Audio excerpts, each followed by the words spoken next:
Hello, my name is Marcus. I'm the compiler of a collection of therapy quotes entitled 1001 Windmills of the Mind, a collection of advanced self-help quotes taken from what's called the psychodynamic or the psychoanalytic perspective, which long ago, as I understand, is referred to by some as philosophical medicine or narrative medicine. Nowadays called shadow work, owning of projections, depth psychology or analytic psychology or dynamic psychology, something like that, which takes as its basic premise that the unconscious exists, there's memories there, and they influence us. Now, if those memories are painful, the pain of it causes the person to recreate, repeat, reenact, restage a new edition of what caused that pain, hoping for a better outcome, to get the love that the child should have received back then, which he didn't, that caused the pain. So he has the developmental needs. Baby has needs for secure attachment style, rhythm and safety, but there's attunement, sweetness, affection, kindness, warmth. And this is the soil whereby the child's budding beauty, the sense of self, his ontological self, his beingness, his feminine element, can stay with him, and so he can feel real alive and come from the feeling self. That's the golden ball. Oh my God, the golden ball. I want to talk about a new Twilight Zone episode, and the final scene was the golden ball. So yeah, let's jump into this then. Okay, so I want to discuss a new Twilight Zone episode, well, new for me, called Saucer of Loneliness. So let's talk about this Twilight Zone episode from the 80s. So we've already discussed, I don't know, maybe 15, maybe 20 episodes so far, and that show is very analytically minded. I mean, at least 10% of the shows, or many of the shows are. But Twilight Zone means the unconscious. Only this can happen in the Twilight Zone, in your unconscious. So it was just a parable way of talking about the unconscious, or the process of making the unconscious conscious. So many of the episodes had a very analytically minded parable or analogy or simile to make you consider aspects about our psychology. It's hard to meet art and metaphors to talk about trauma and what we're repeating and what we needed, what we didn't get, and how we cope with it, and so on down the line. So Gabe's story is a good place to start. Gabe's story about the traumatic script. So Mr. Gabe had a traumatic script with his mother, and when there's a traumatic script in there, the system repeats, trying to get out of it, work it through, get a better outcome. So he had this repetitive daily disappointments because mother disappointed him. He would recreate, misuse, manufacture, orchestrate disappointment because that's the script he has. So he was like, he felt jinxed. Yeah, I feel jinxed or something. Why are things never working out? He unknowingly is following some kind of script. So the whole story was then he went into this Twilight Zone kind of thing. So you see the metaphor, the unconscious, and you see a lady writing his daily scripts. Hey, young lady, stop writing these disappointing scripts. I can't help it. That's the imprint. That's the program. I gotta write daily versions of it. Well, come on, stop writing these miserable scripts here. Well, I can tweak things a bit. I can make them more interesting for you. No, I don't want these. I don't want variations of misery. We gotta take it up with the template, the stencil. So the next scene was this voice that sort of personifies the deep imprint of the child, that he believed he had to save his mother, protect the mother, cure the mother. So the children believe that if they're dysfunctional, that's their attempt to have a loving mother, so they want to be loyal. So he's facing this issue of dysfunction being loyalty. Dysfunction means that the baby thought his needs was a threat to the mother, so he sacrificed his need. That's a trauma. So he's going to be loyal to that script because that's his connection to the mother, that's his hope with the mother, but it's dysfunctional for him. So in effect, he was scapegoated in a way by the mother. The mother scapegoated him, that's the script, so he scapegoats himself. So he faces that voice, and the voice said, well, that's what you believe deeply. Well, enough of that. I no longer believe this. I want to break free. I want to emancipate myself from this script. Well, good luck, okay? So then he breaks free like that. So they showed you clearly, very clearly, the idea of the traumatic script, facing it, and then the template and the variations of the script. So Twilight Zone shows you these kind of things. Wong's Lost and Found reporting similar idea. Man, oh man. Okay, I can go on for hours about the Twilight Zone. So let's focus on So maybe I'll forego the usual introduction I often give in these videos. So we talk about some fairy tales, we talk about the embodiment being frozen, the pin and a collar, Faustian deal. We cover a fair bit of ground. It takes 2 hours. So yeah, let me give myself a break here. By the way, we just came off an 8-video special run on the work of Pauly B. Russell. Okay, that's a key set of material. So I can't recommend highly enough reading the quotes from 31 to 8. 31 to 8. Go to the description box. You'll get 8 pages worth of quotes. And yeah, I found another 90-10 rule. The episode I want to discuss now in a minute was dedicated to some guy who wrote science fiction stories. And in the Twilight Zone, it's dedicated to this guy, Sturgeon, a guy named Mr. Sturgeon or something. Never heard of him. So he actually wrote like a short fiction originally, and this Twilight Zone episode is based on that short play by Mr. Sturgeon. I looked it up quickly on Wikipedia on the way here. It said, oh, Sturgeon's Rule, what's that? He said, well, 90% of the science fiction out there is rubbish. Maybe 10 is okay. But on the other hand, hold the phone here. Isn't everything like that?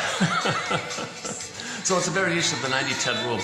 And we've been saying all along that if you read 10 quotes here, 1 out of 10 might click and be of help. I've noticed that a fair bit of this 90-10 idea. And other people talked about the 90-10 one. So what I'm trying to say is, in the 8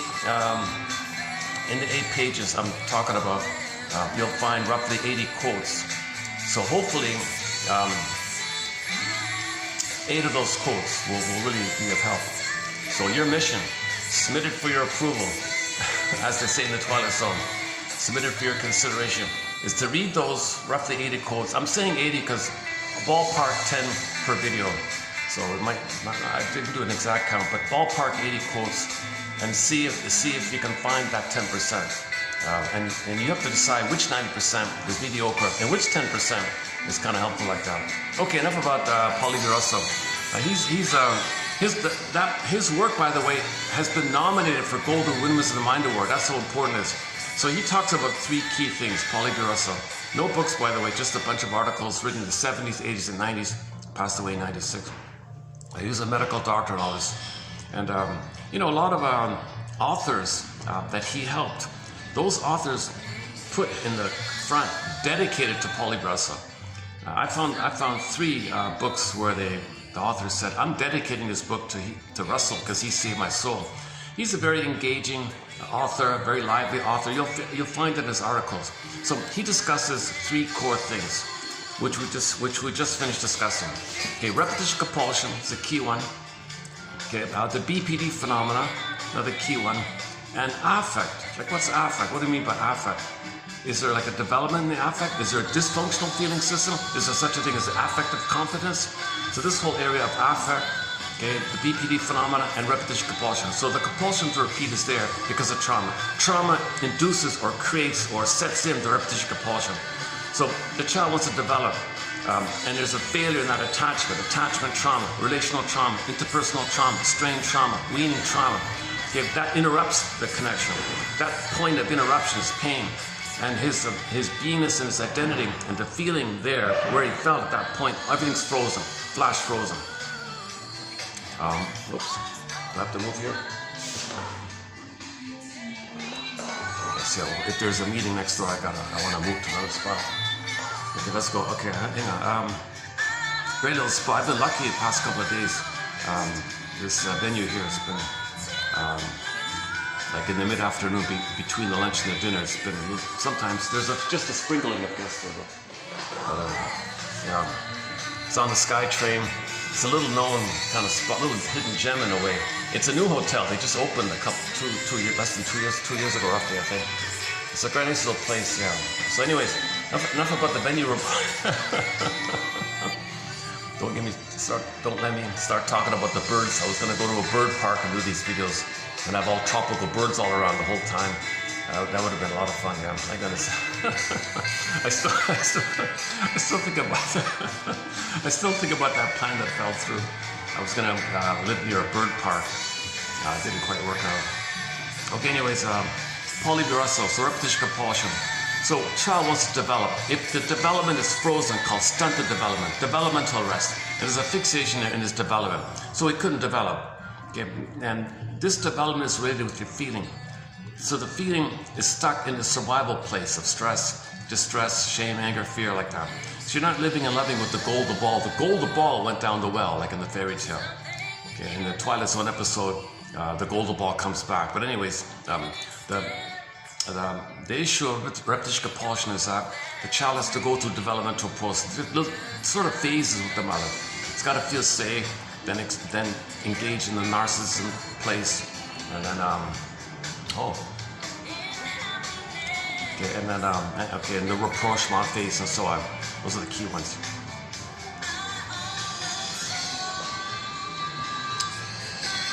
Let's see what's going on here.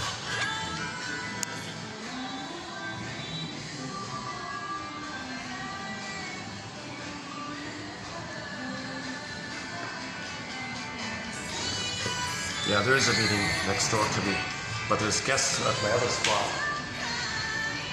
So let's just see how it goes here. Okay. Okay, let's pick up here. Let's catch up here. I have anxiety, by the way. You'll see my anxiety with my bloopers and mistakes and ums and ahs and self-corrections. I have not been analyzed. Disclaimer times 1,000. I'm not a shrink professor, midwife, doula, nutritionist, gynecologist, forensic psychiatrist. Wow. Yeah. I find interesting quotes. I'm a BA. I find interesting quotes. I post 10, and on the read back, it does turn out that maybe 1 out of 10 might give them a eureka moment. So the whole process is about making a link between the unconscious and the conscious. Okay, make a link, something to facilitate contents that's repressed, denied, disavowed because of pain there, and make it conscious. You don't want too much repressed. You don't want too much repressed.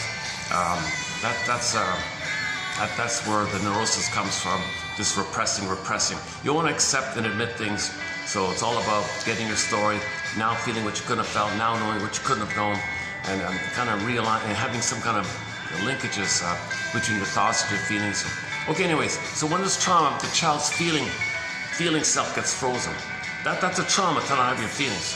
Okay, pin goes on the collar, under the collar, flat affect. Okay, so long ago that was called achymolexia, no feelings for your words. Nowadays, alexithymia, no words for your feelings. So we live to the extent that we feel. So we want to get back that feeling, we want to get back that development. So that place where the trauma took place, that springs like a springboard to repeat this loop. So you in new situations, you recreate that interaction. Cry for love, mother said no. Cry for love, mother said no. Okay, so new situations, you replay that, but you stage it with others as a staging of the past. So you carry the imprint or the 45 record to the present and play that tune.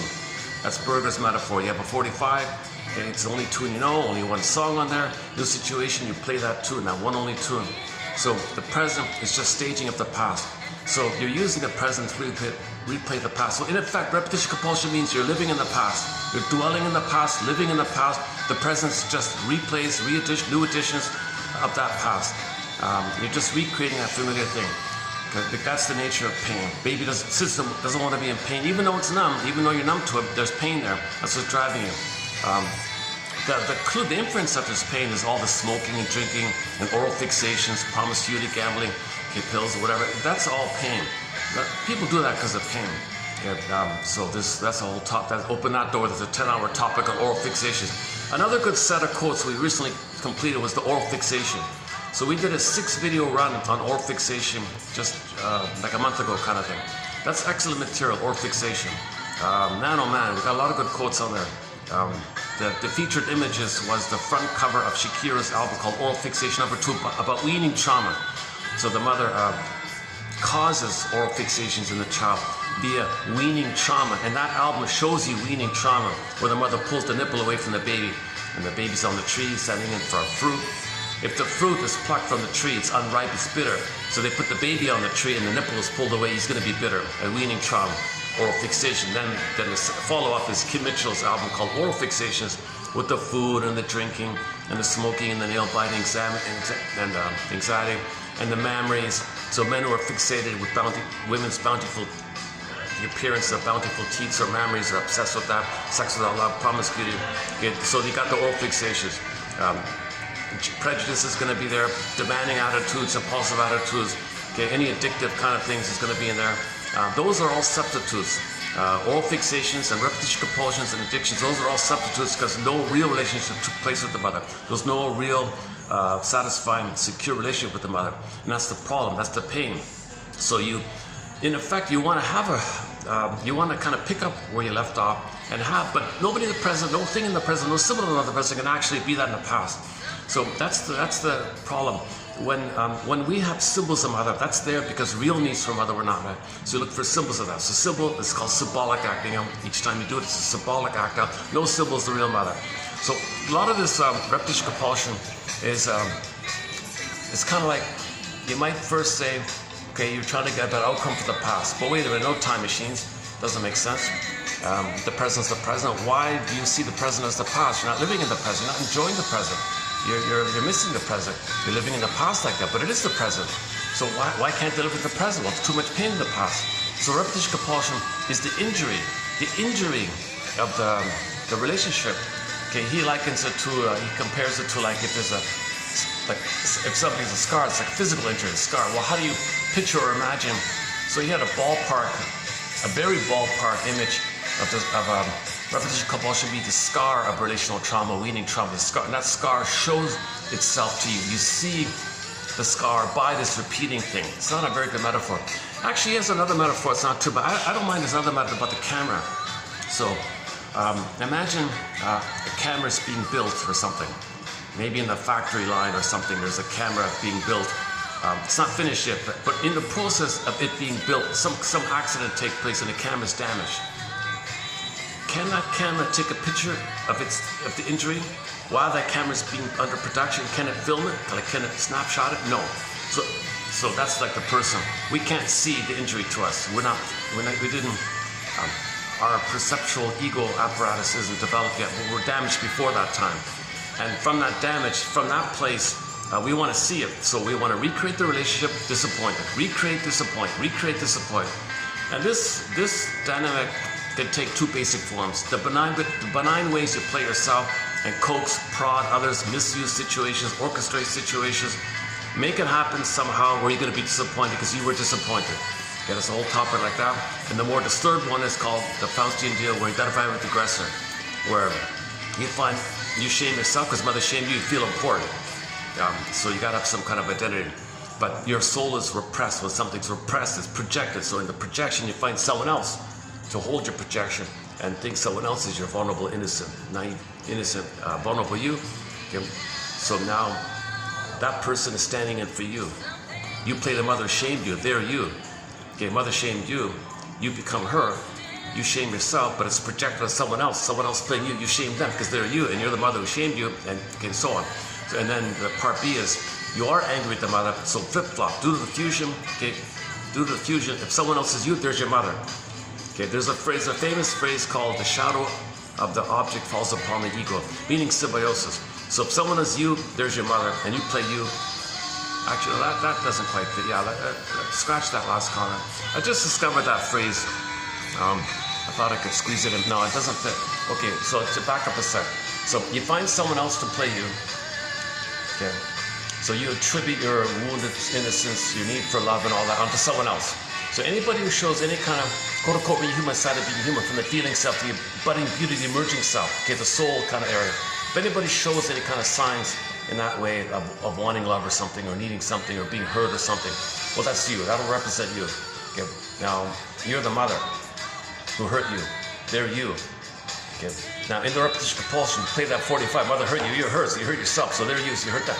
Now, because you are angry at the mother, due to the fusion, when you just shamed to play you, poof, there's your mother. You play yourself. The anger you feel at your mother, you direct at the one you just shamed.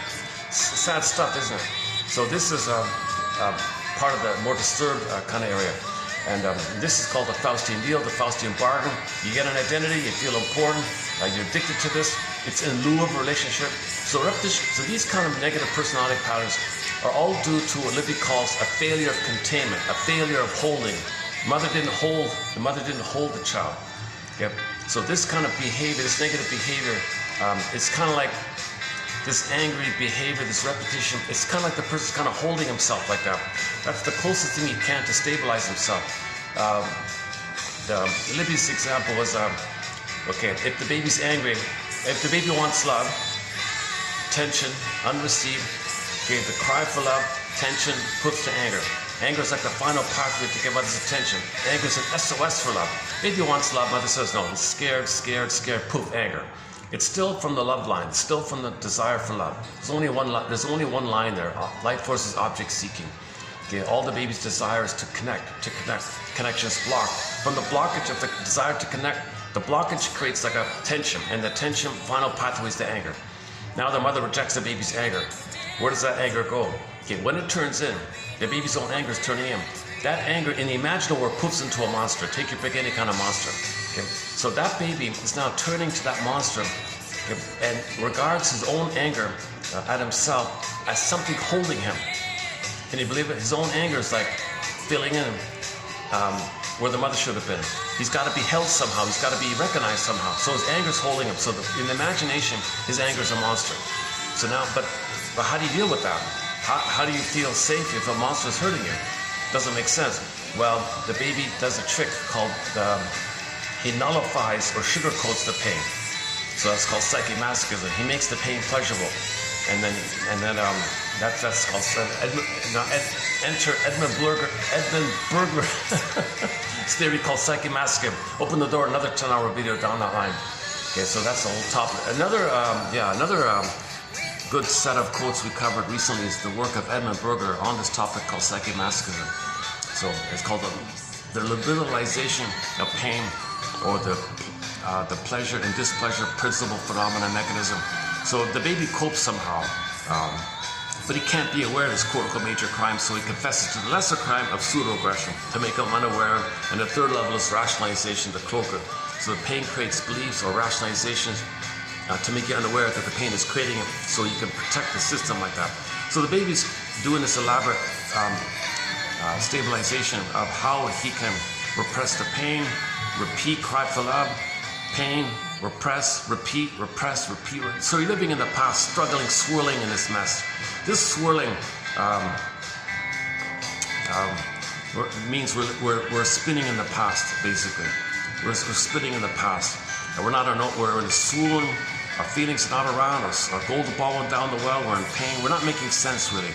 Our behavior is a cry for love, a cry for attachment, a cry to resume our feeling development, a cry to resume our emotional, psychological development, because we want our identity.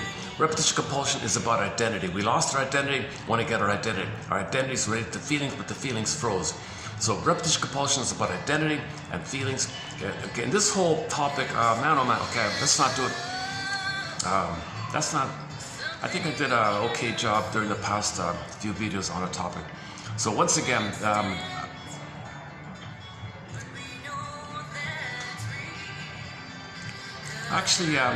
yesterday was a good quarter to go again.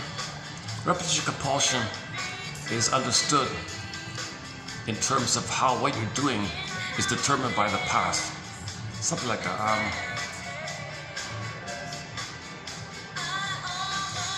We need our history so we can stop repeating, right? We don't know our history. We don't remember this stuff. So it's communicated to us through our behavior. We got to interpret the behavior. So it's kind of like the unconscious self, or the twilight zone part of us, right? The unconscious self, the power, the vast, unknown shadow self, like that, double self, secret self. Okay, it's kind of like, it's compelling us to stage and do like a mirage in the present, and we interpret it. We interpret the thing as an inference that's a replay of the past. So we make the inference, oh, is that what happened in the past? So, for example, Libby had a lady with BPD. The woman had a traumatic, very traumatic misunderstanding with the mother. Okay, identity diffusion, who's who, when's when, what's what, double talk, double think, double flip-flop. She was so erratic and crazy-making and chaotic like that. So when she was dealing with the counselor, he was making him crazy like that. So he said to himself, wow, that's what it must have been like for her in her childhood growing up with her mother, because she's creating it here. You recreate and repeat to communicate the past, to get your story. If you get your story more than identification, so you can stop repeating. It's all about getting our story so we can stop repeating. Yeah, that's Mr. Freud's most famous contribution, a lot of people think. Memory, repeating, working through. If you don't remember, if you don't know your history, you repeat. You keep repeating until you do so. When you finally get memory and feeling, you stop repeating, you live in the present, you enjoy the present, you're reborn, golden ball comes back. Let's go to the Twilight Zone. Okay, this new episode of the Twilight Zone. Okay, I just saw it this morning, so I'm just gonna run through some first impressions off the bat, and then I thought I'd do something different this time. I thought I'd actually just play the episode here, and hopefully it'll get through. So, spoiler alert, if you haven't seen the episode, hit the pause button, see it, it's only 20 minutes long, and come back, because then it's not spoiled with my stopping and talking about all the time. So spoiler alert, I'm going to comment on the episode as it's playing. I'm not going to play it straight through, you can do it yourself kind of there. So that's number 2. And number 2, if somebody is depressed and sensitive, don't watch this. Disclaimer, don't watch it, I think, because I'm not a counselor like that. It's a sensitive topic that she's showing you. And if you don't understand metaphor, okay, there's a risk for vulnerable people who are sad and depressed or something. So it's about loneliness and sadness and feeling alienated in the world, feeling rejected and that kind of thing. So it's a sad story. You need tissues for this. So disclaimer, if somebody's vulnerable and they don't understand metaphor, I would say don't watch this episode. But disclaimer, I'm not a counselor. I can't be responsible if anybody hurts themselves or something like that. It's a good episode, and it should be pretty clear if you watch the episode that it's kind of like an educational thing. But my thought is, I wonder if somebody's very, very sensitive, if somebody's really down and out, and they don't understand the story, if they misunderstand it, they might. Okay, I'll just leave it like that. So, disclaimer, it's a sensitive episode. If somebody's vulnerable, I would say watch something else. Watch The Partridge Family. Go to season, any one of the Partridge Family shows. Those are fun ones, right? We just added one song from the Partridge Family. David Cassidy, called Yes Love, something Yes Love. It happened last night, Yes Love. Very good song. I tried to play it, copyrighted, couldn't get through, had to trim it out. It was last night. It's one of these nights. One of these nights, Yes Love. That's the name of the song. What a really nice song. That's such a nice song. So that's definitely on the soundtrack. And we have one quote from The Twilight Zone, season 2, episode 11. They did a comedy about the film Gaslighting. So the younger kids who were teasing the older brother in a gaslighting mode. So it's a kind of a fun little thing. But it was tribute. The older guy, David Cassidy, said, you guys, you're making me feel like I'm in the film Gaslight here. You're driving me crazy. But they had a well-meaning. And the kids said, gee, little old us, we're just little kids here. We didn't mean it that way. We didn't mean to freak you out. So I discussed that episode.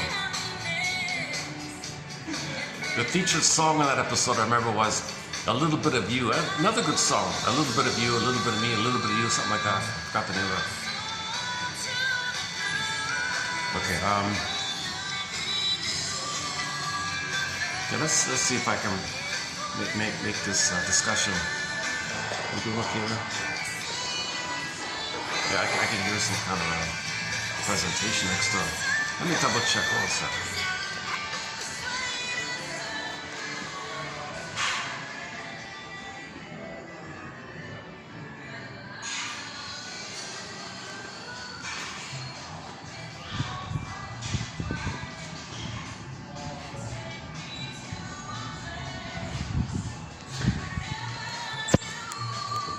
Okay, they seem busy with their presentation or something. They repeatedly told me in past times, don't worry, we don't hear you, you're fine. We're busy in our meeting. We're not affected by you talking like this. Are you sure? Normally I'd move, but there's a family just beside the spot I can go to.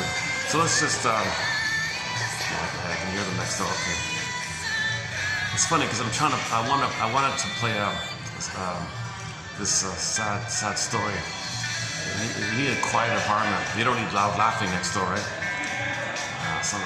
Let me think here.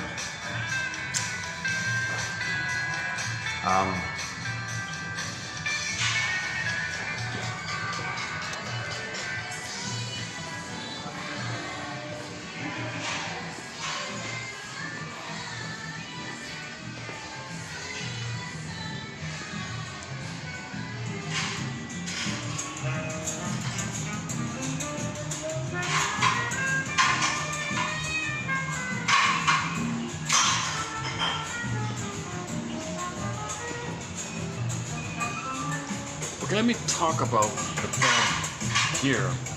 So I kind of sometimes get distracted with the sudden, surprising moments. Let me just together.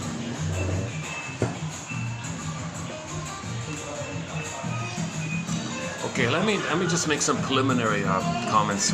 Now I don't remember Jesus Christ. Okay, so there's a lot going on in this 20-minute episode. The quick search I did, people didn't get it. People didn't get it. I found only one review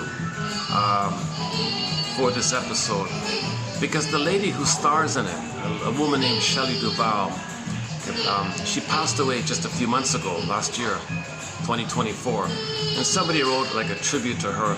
And he said that her best performance was that Twilight Zone episode. Of her lifelong career doing many things, he thought her best performance was that Twilight Zone episode, Saucer of Loneliness. The Twilight Zone episode is entitled Saucer of Loneliness. And he raved about her. And he's right. He's totally right. His comment was, in 20 minutes, she emoted more emotion. She showed more emotion than most people can show over a 3-hour film or something, and she did it in 20 minutes. So he's right on about that. By the way, this is my second exposure to this actress. A few years ago, I was talking about Rapunzel, and she played Rapunzel in the fairy tale. And I thought, oh my God, they're making a mockery of it. So I didn't like it, and she was being cynical. So I was kind of surprised to see this earlier version of her. So she's very young in this one. Maybe in her early 20s or something. But man, oh man, she's really did a very good job, actually. So I can see why she's a semi-famous, somewhat famous actress. Okay, so let's start off with the title, Saucer of Loneliness. Okay, Saucer. So in the episode, the people are on the beach, outdoors. It's California, side boardwalk and that kind of thing. And then people are skateboarding. The daily life is taking place like that. And a saucer appears. It's not a UFO. It's not a mechanical thing. It's this kind of energy kind of orb or something. So it's circular, looks like a saucer. Hence they call it a saucer all the time.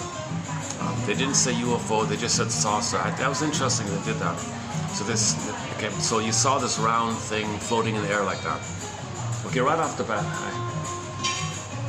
Okay, so right off the bat, okay, any kind of story that talks about UFOs and saucers and things, mysterious things, okay, you're talking about that the baby, okay, when he's traumatized during the nursing time, when the baby's nursing, right?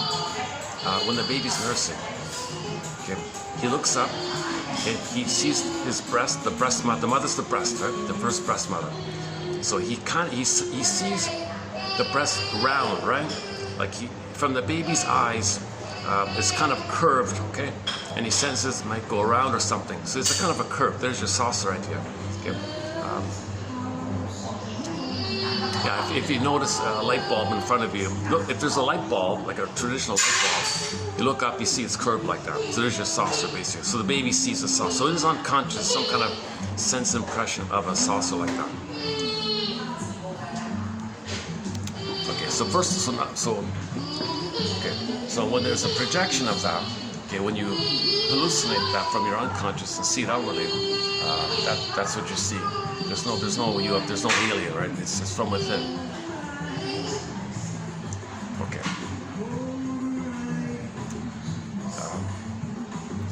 Okay, hang on. I'm a little distracted here. Okay, hold on. Let's see.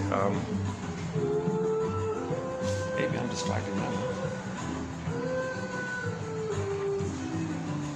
All my spots are taken. Okay, let me settle in here. Where else can I go? I've only got 2 kind of spots where I can comfortably. I have to wait till they finish their meeting. And that family's sort of settled in, so.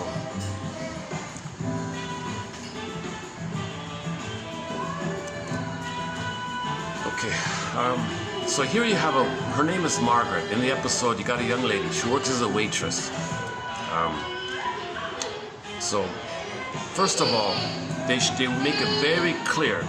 They make it very clear, abundantly clear, that she is in what's called something equivalent to the battered wife syndrome. So we did another Twilight Zone episode about the battered wife syndrome. One of the saddest episodes, one of the most saddest episodes I've seen in the Twilight Zone is this poor woman and this violent, vicious, cruel, savage guy. He's drugs and alcohol, he's beating her all the time. She's black and blue. She couldn't leave. It was about battered wife syndrome. So why doesn't anybody leave? Man, oh man. So it turned out while he's hurting her, that woman as a child had a pet, a Doberman pinscher. Okay, so there was a memory in there. During the time that he wanted her to fill in for him, because he has no sense of self. He needs a mother to have the sense of self. He wanted to force her to be a breast to fuse with. He wanted her to read his mind and have like a symbiosis. So he was hurting to create a fusion. That man had no fusion with the mother. So he wanted a symbiosis with the mother. So he thought he could hurt her in a Stockholm kind of thing. He could make her read his mind, be one with him. In the process of him trying to create a fusion, symbiosis, he never got symbiosis with the mother. He tried to create it with her. And okay, so during that time when he's hurting him, then they create that moments of fusion as she's lost and wounded and crying on the ground. Okay, in her memory, in her unconscious is the dog. During that time, when their unconscious becomes one, because fusion, baby and mother one, so he tried to create that oneness. During the oneness, what's in her is going to be in him. Now in his unconscious is her pet dog from childhood, the Doberman. Now we all know that the Doberman would protect her, right? So now this fellow, this sad, sick guy, this disturbed, violent character, man, oh man, Jesus Christ. Sometimes they overdo it with these domestic things, but okay, so this guy now has in his unconscious the Doberman pinscher that belonged to her as a child, and that Doberman pinscher would protect her. So now it's in her. Now it's in his psyche, the memory of that dog. This guy then has a psychotic break when he threatens her again. Okay, that dog, okay, appears in front of him as a psychotic break. He can't hold this force within him. It's repressed, it comes out. So he has a psychotic break. He sees the dog charging at him, and everyone's cheering. Everybody watching the show, go, make this guy stop. Well, who's going to stop this? The dog's going to protect her. So you see the Doberman pinscher barking and charging at him, and he sees it as real, like schizophrenia. He sees it as real. So he tries to shoot the dog, hits a can, it's not real. So it's clear to the viewer, he's having a delusional thing, schizophrenia thing. And then, so this is going on like this. So every time he wants to hurt her, the dog comes charging at him. Finally, he figured it out kind of thing. And then, in the midst of this, the woman is getting protected. The woman feels some kind of space. The dog is protecting him. As if, go. The dog is saying, get out of here, go, I'm going to protect you. I'm going to protect you, get out, go. So finally she gets in the truck, starts to take off. He chases her, hounds her, I'm going to get you, I'm going to get you, threatens her like this. And meanwhile, the dog charges at him. Even though he knows it's not real, it was enough to scare him to let her free. So the dog saved her, right? So that was a sad episode about the battered wife syndrome. It's called House of Terror or something like that. But that's one of the most difficult. When I first discussed that, I was in tears when I first discussed that episode. Okay, so this episode here, Saucer of Loneliness, there's a little bit of commonality. I don't know what the phrase is, but it might be like battered daughter syndrome. The mother was, there was no physical violence, but man, oh man, there was a real, she shouted very violently and aggressively, harshly, cruelly. She had a really booming, loud, and violent voice like that. And I don't know how the actress can hear that. I don't know how anybody can hear that. I have to lower the volume myself, my God. So this is a very alcoholic, abusive woman. So we're made to know right off the bat, this daughter is lonely. This daughter never had a mother. Okay.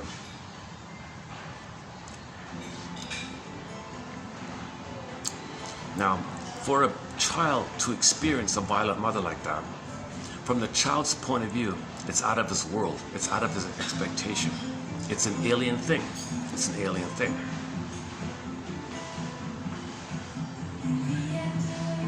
So there's one tip off about UFOs and aliens and all that. Okay, so the projection of the memory hurting you, put that image out, there's a UFO, alien, scary thing. Because the other people thought it was scary, but from her it was different. Okay, so. Okay,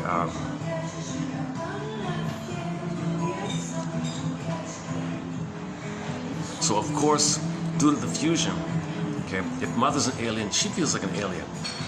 Okay, so she ended up feeling this strange thing. That mother's an alien, she's an alien.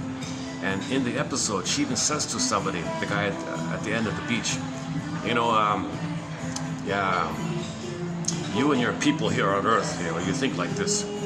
So she talks like she's an alien. She actually, the scriptwriter made it where she felt like an alien because she was alienated from her mother. She was alienated from herself, so she felt like an alien. Oh, you people from Earth, there's something wrong with you. Okay, so she even talked like that at one point. Another thing that she did was the image of mother hurting her, okay, and her rage at the mother, and the image of the mother poofs into a monster. Now she's got this violent monster in her mind like that, attacking her. She projects that onto everybody in the world, and then she says, I hate you all, like that. So she hates all people, so she transfers the mother onto the world and hates the world like that. Now the world's attacking her, the mother's attacking her. The world's not attacking her, but the mother's attacking her. So she's alone in this world, and hence the name of the title of the film. So she's immensely lonely.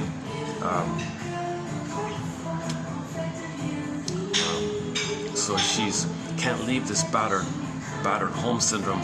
She's in her late, I don't know, mid-20s or late 20s or something. Can't leave. She's got a job as a waitress. She can rent a room or something, but she can't leave, right?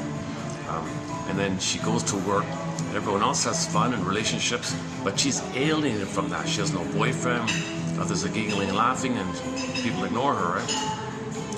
The one sympathetic person says, I don't know how to help you. Maybe time will heal her. So she's really kind of alone like that. And you see her crying and all this. So she's a very lonely thing. No friends, no boyfriend. Mother abuses her. Things like that. Okay.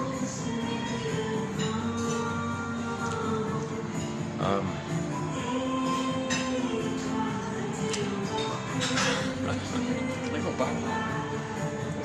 Let's see if I can go back.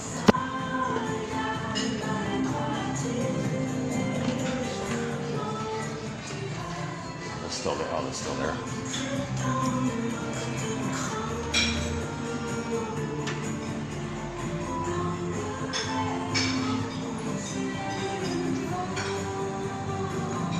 Okay, when they leave, I'll play the clip.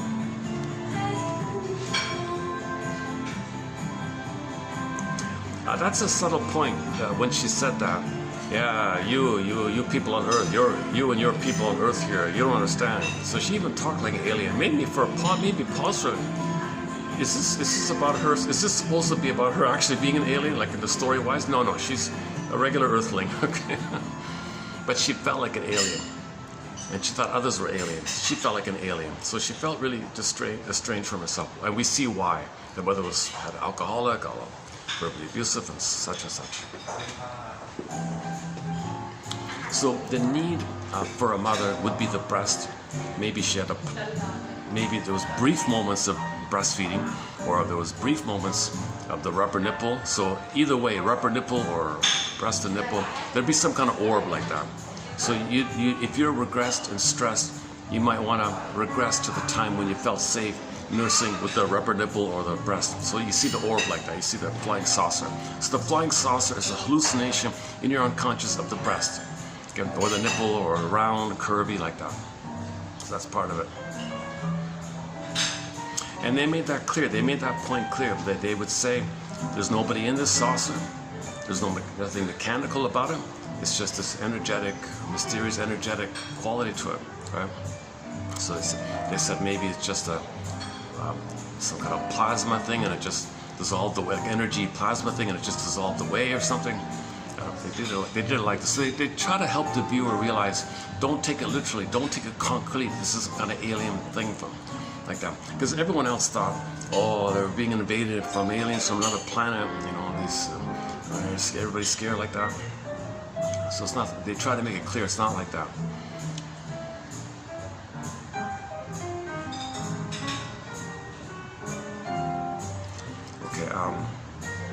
So the superficial story, the thing that carries the story along, the metaphor is that when she sees the orb, okay, oh, sorry, back up. Okay, the double self. So a person in that episode is the homeless bum on the beach. So it turns out that towards the end, you're going to meet this homeless scavenger, kind of lonely, abandoned, homeless, rejected kind of fellow, right? It seems he lives on the beach or something like that. I guess in the old days, homeless people can manage to live like that somewhere. I don't know. Anyways, that character, that fellow, that beach bum, that homeless beach bum guy, let's say, okay, he's a symbol of her rejected homelessness. Okay, she feels lonely, alienated, homeless. He personifies that image. He's a personification of that. Okay. So from that personification, okay, she wrote a poem about loneliness. So the woman, Margaret, wrote a poem from the unconscious, which was really that bum, that homeless guy. Okay, it's a symbol of unconscious. So from her unconscious, she took a pen and wrote a poem about loneliness. Like Emily Dickinson. So she was a bit of an Emily Dickinson for a moment like that. She wrote a poem. She took the poem, put it in a bottle, and threw it in the ocean like that, thinking that's something she can contribute to society. Some poetic inspiration about what loneliness is. She wanted to give something. She wanted to reach out and connect. See, everything's about connection. She wanted to connect. So she wanted to leave. She wanted to connect. See, people who do things, it's all about connection, right? Even people who produce things, you want to connect. Rod Serling creates this Twilight Zone show. He's connecting with the people. People who write books, they want to connect. You work, you do your job, you want to connect. It's all about connection, right? Now this poor Margaret woman had no connection. She was kept alive, yes.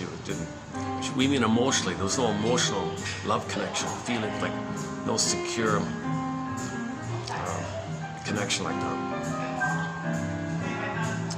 So she said in there, I wanted to connect somehow. I wanted to give something of myself. I know about loneliness. I wrote a poem. I want to share it. No one's going to publish it. I'm going to put it in a glass bottle and throw it in the water like that. But that was written by the bum. Not literally. There's no actual bum on the beach. It's just a symbol to represent her unconscious feelings of hopelessness and homelessness and alienation and despair like that. Because he looked like a scavenger kind of guy like that. A little, not too bad, but a little bit like that. Okay, so now, if there can be, so the poem is about, can she be conscious? Can she make a link of that poem for herself? Can she apply that poem that she wrote to herself? Can she make the unconscious, can her consciousness connect with the unconscious message of her loneliness. Can she hold the loneliness? Can she like contain the loneliness? Can she feel connected with herself in some way? Because remember, she felt alienated from herself. She felt estranged from herself, right? The poem was a reflection of her. So now, can she bring it to connection to herself, right? Now, in the motif of the water, now you see the water motif. A very common motif in myths and fairy tales is something with water, representing like a washing, like an old, new rebirth, okay?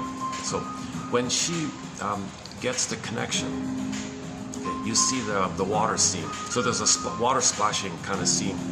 Like, okay, so I don't want to refer to the popular version of it. The normal version of it, the regular version of it is the motif of some water being splashed on you, or you nowadays is the ice bucket challenge or something. Just some kind of like washing or being refreshed, like when the baby comes out of the amniotic sac, he's born. So you water reborn. So you go. So the metaphor means you're reborn like that. So she has a rebirth moment. The rebirth moment, okay, coming back out of the splashing water idea. Okay, so she experienced the death of her old self. Okay, she experienced the metaphor of the death of the old self, which is the birth of new life. So the old self was, she's alone, nobody wants her, she's defective, she believes what the mother said. Mother said she hates her, she hates herself. She couldn't take all that pain. So the death of this false belief, okay, then the rebirth, the splashing, then the rebirth, that she's now going to accept the poem that she wrote. So she met the bum recited the poem that she wrote unknowingly by him, that connected him. So the bum and her were connected. Her and the beach bum were connected, like they locked arms, and to symbolize the connection with herself. So she's connected with herself now. She's no longer alienated from herself. She's connected to herself. That's the arm linking scene at the end of the film. So she's connecting with herself. She's not alone. She has herself. It's not a love story. She's gonna marry some old bum, and it's nothing like that. It's a symbol that she's reconnecting with herself. Okay, that's what people missed, I think. What I just try to say there.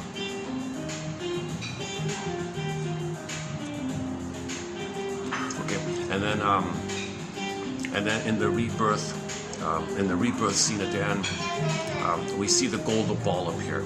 Now she has her feelings. She has her soul. She's in touch with herself. She's got the soul like that.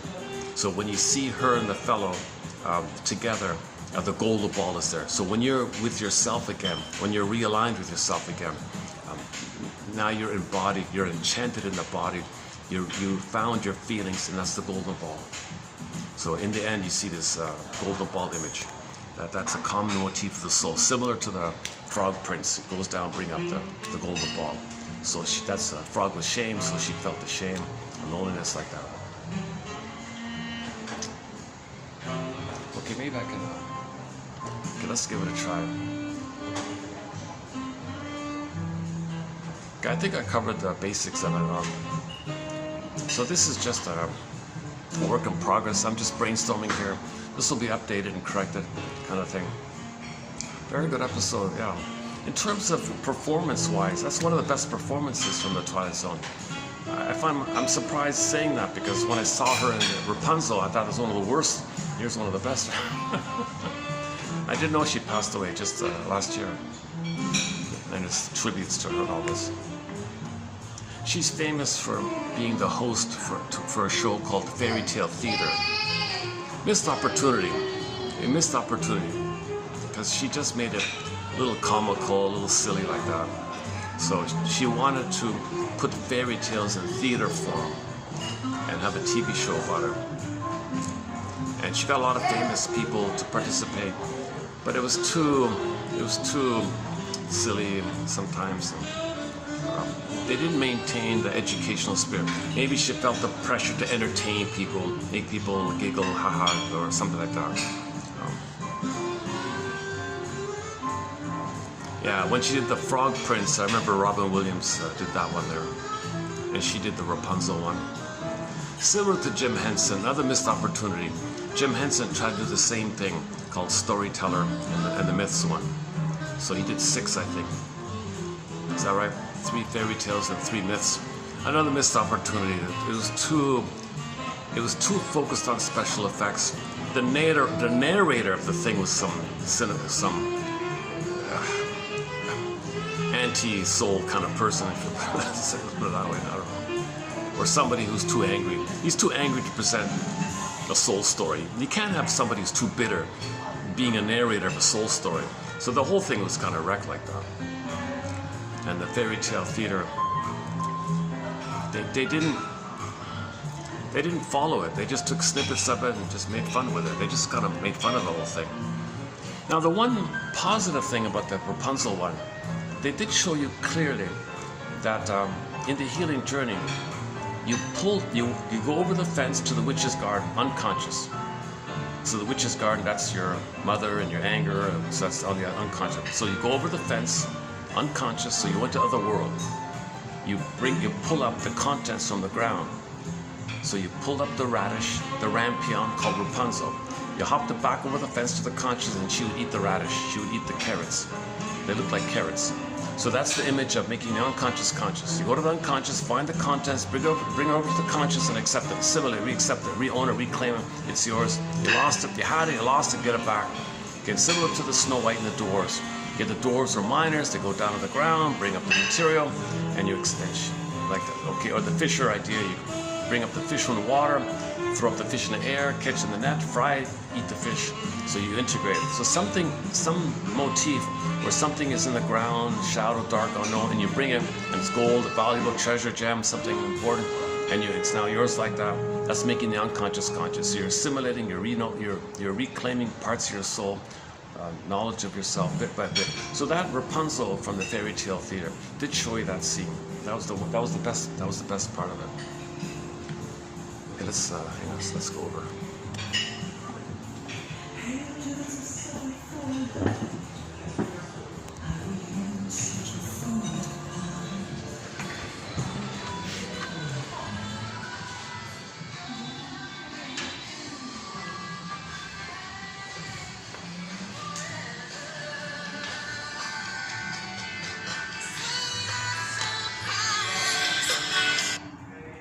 Okay, thank you, Tracy Bone. By the way, I also want to do a preview. In this video, I want to do a preview of 3139. Some good solid quotes, and then I'll post the regular ones. So let's see if I can dig it up here. Okay, here we go. Okay, there it is. There's Saucer of Loneliness. Maybe I'll crank up the volume. How am I going to make this? How can I? Should I just hold it, do you think? Or just I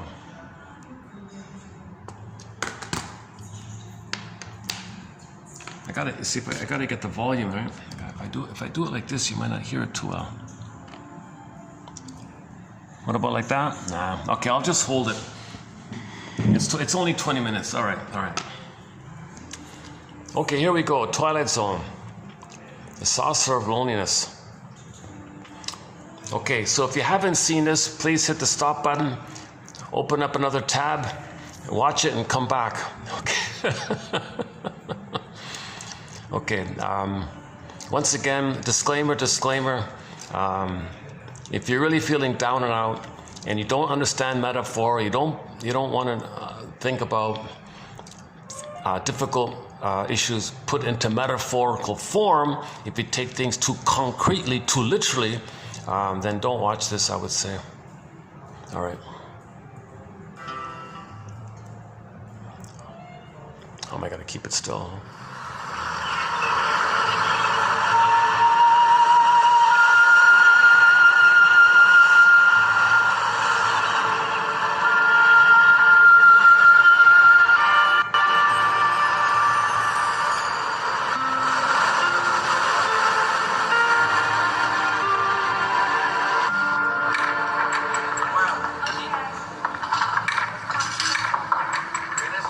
That's Margaret, she's the waitress.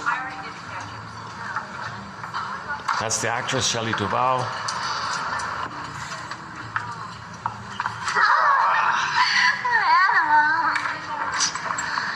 It's too dark. Oh, hold on.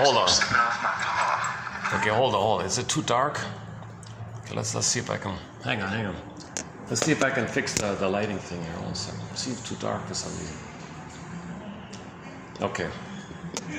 Now that opening scene was just her fellow waitress playing with her boyfriend. That's all that was. Let's try it again.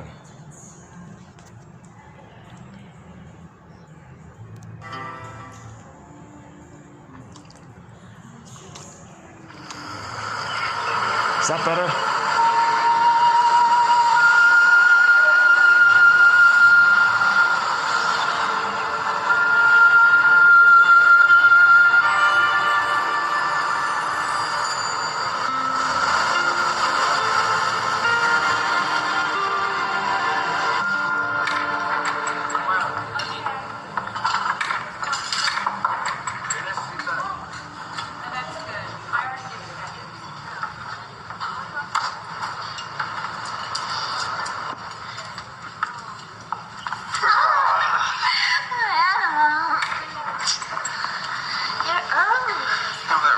Keeps slipping off my paw. Margaret, walk me to my car. Sure.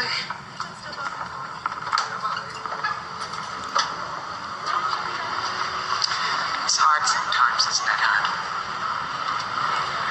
I used to be able to picture it, holding hands with someone, sitting close to him in a movie, even make... I can't picture it anymore. Can't even hold the image in my mind longer than a second or two. Give it time. I don't know what else to say. Nothing to say, really. Give you a lift to the bus stop. No, thanks. I'm just gonna walk for a while. See you tomorrow.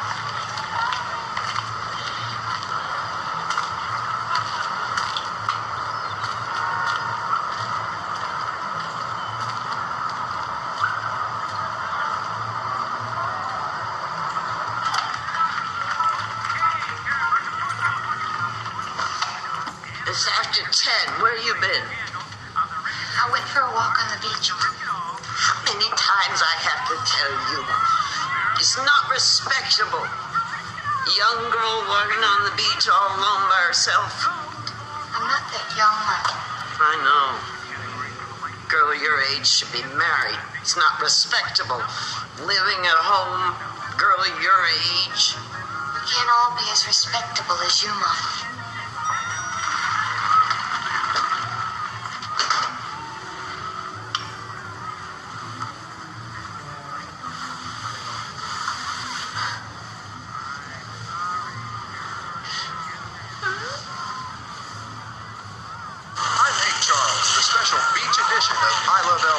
Summer's here. Where to go, what to do, we've got the answers. So suit up, wet down, and stay tuned as I Love LA goes to the beach.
I don't want to stay. The doctors say it didn't hurt me, and I've been telling you that all day. Now, the doctors say so too, so there's no reason to keep me here. Why don't you just let me go home? Listen to me, you're upset. You have every right to be. It's all right to be upset. You've been through a very traumatic experience. You don't know what I've been through. You just don't know. You all think it's some new weapon or some alien technology, but it wasn't. It wasn't any of those things. You're right, I don't know. So how about you tell me?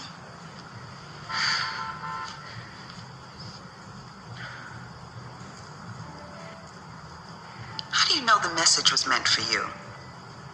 The message was for me. The saucer searched for just the right person to tell, and it chose me. How? Explain it to me. I don't have to explain anything to you. I haven't broken any laws. You can't keep me here if I don't want to stay. I'm not sick, I'm not hurt. I didn't even have to tell you my name if I didn't want to. Here she comes. Now. Here she is. What did it say? Did it really speak to you? What did it mean?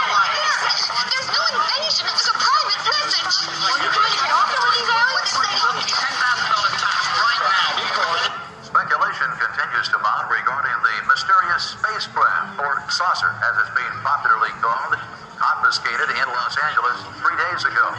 When cut open for lab test, the vessel was revealed to be empty.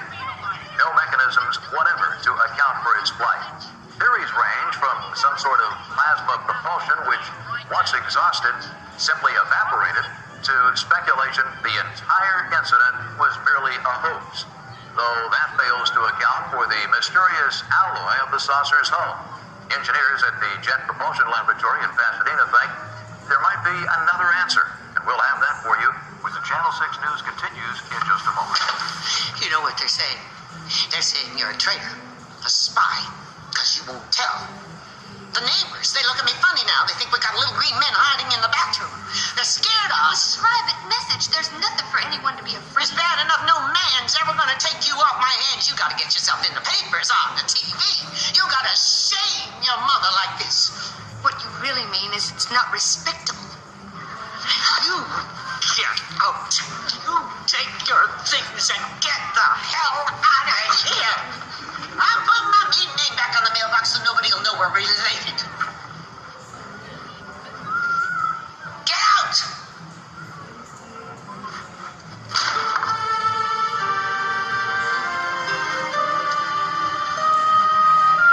That mother was never nursed.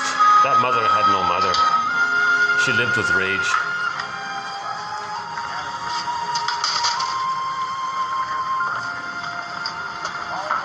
I'd like a room, please.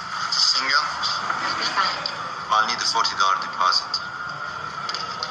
Sign here.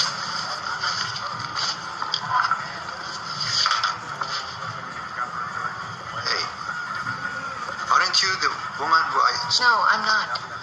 I'm not anybody.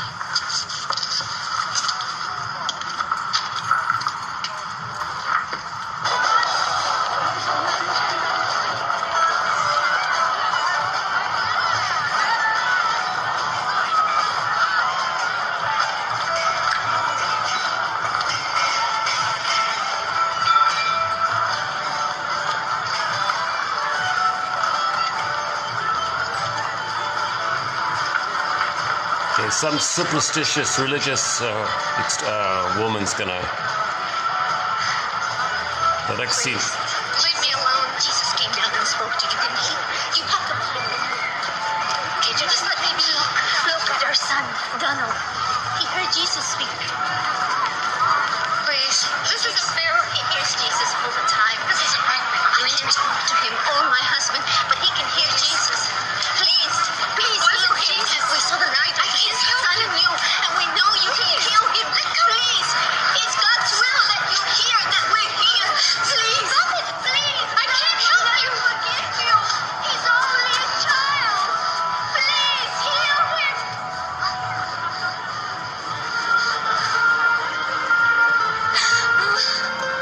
She's lonely in every way, right?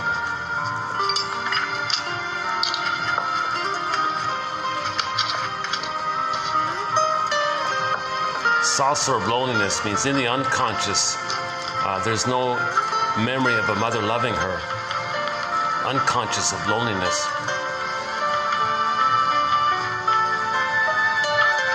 So from the unconscious, from the beach bum within her, she's going to write a poem about loneliness, like an Emily Dickinson kind of poem.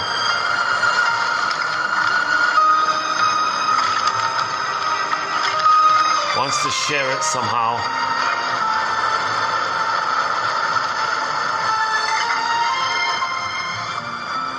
So throws it into the water. Poem in a bottle. She makes a few copies of it, I think, just to share it somehow. So that means the unconscious is trying to reach the conscious. The unconscious is trying to reach the conscious. Here's a playboy. Would you be interested in having dinner with me tonight? Typical playboy plays on the lonely woman trying to get a story or something. This puts her over the edge kind of thing. I'd like that. Great. 7 o'clock, okay? That'll be fine.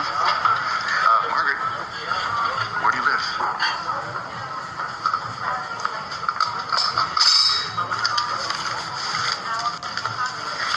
He wants to make money by selling the story of what she heard. He doesn't care about her. But she's so lonely, she doesn't see through the scam. See you at 7. Thank you. She's never really been on a date, so she's all excited. Can't see the red flags. Can't see the cheesy creep that he is. Gets all dressed up. Maybe it's her last hope or something, I don't know. Something funny? I used to dream about doing this. Holding a wine glass in both hands and peeping over the rivers of man. I guess it sounds kind of silly. No, not to me, it doesn't. I guess you've been through a lot lately, haven't you? I mean, with the newspapers, the TV. Yeah, they just won't leave me alone. They all want to know what it said. But you know, even before all this, I used to notice you. When I came into the cafe. You did? Yeah, I did. So, what did it say anyway? Ouch. It was private. Oh, come on, you can tell me.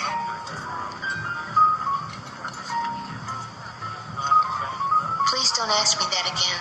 Margaret, I'm not asking you to take it to the papers. I'm just saying that it might do you some good, you know, just to tell one person so we get it off your chest. Excuse me. I'm not feeling very well. Margaret, wait, Margaret.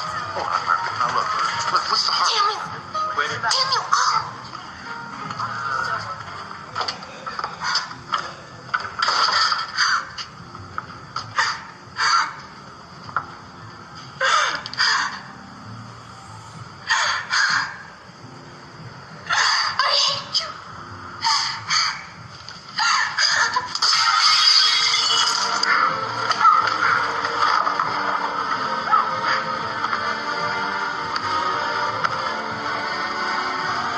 She's blaming herself for not seeing the lie. So she's criticizing herself the way the mother criticizes her. So in the regression, she treats herself the way the mother treated her. Okay, now this is all metaphorical, this stuff here. Earlier, she wrote the poem from the unconscious. Can it reach her consciousness? So now you want the washing idea, the so-called baptismal kind of thing, the rebirth. So here's the rebirth motif. It's not literal like this. It means the transformation from the old lonely way. But when you reconnect with your unconscious, here's the bum. So here's her unconscious. So her unconscious is trying to reach her consciousness. Okay? The unconscious is trying to connect with the conscious.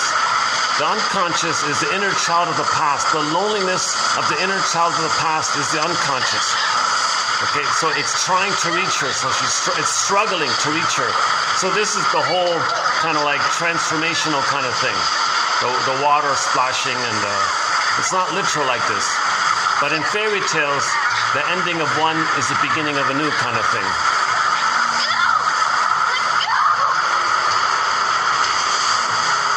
Well, again, this is not literal. This is a metaphor here.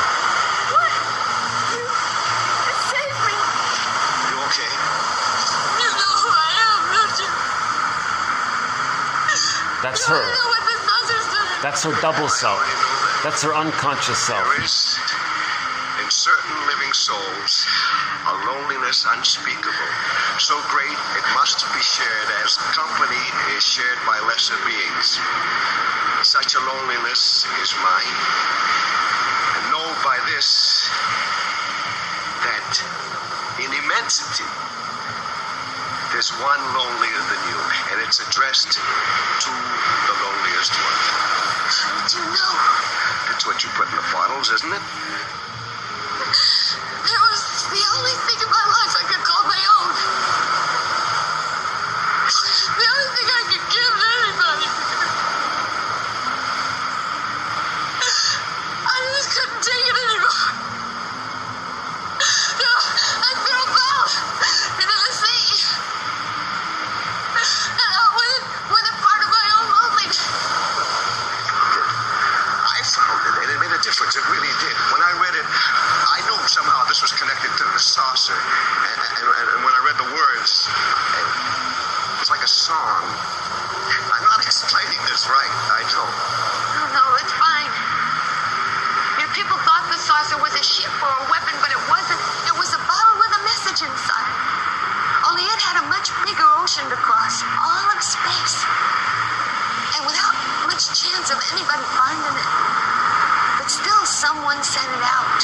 Something I don't understand. Me, I know I'm not the most good-looking guy in the world. But you're beautiful. You're beautiful. Those words were my words.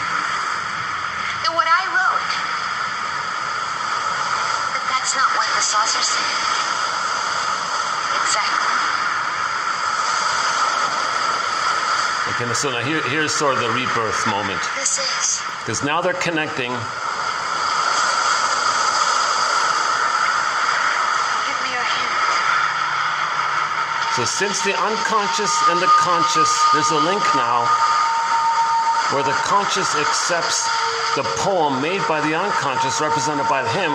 Since there's a linking between the two, okay, she feels her soul, she feels her feelings, she feels the warmth of her embodiment, she feels embodied now. She's no longer lonely. She's no longer lonely. She has her home within. She has her feelings of a warm feeling within like that. So she's never alone anymore. Once you find yourself, you're not alone anymore. But you have to give up the false hope. You have to give up the lies you learned. Sender unknown. Sender unknown. Still alive, Unconscious. or long dead. The last of his species. Or a traveler marooned on alien shores. Perhaps in the end, all that matters is this. That even to loneliness, there is an end. And for those who are lonely enough, long enough, a message cast adrift on the darkest beaches of the Twilight Zone. So the message is something within you wants to be seen by you. Your inner child of the past wants to be recognized by you, right?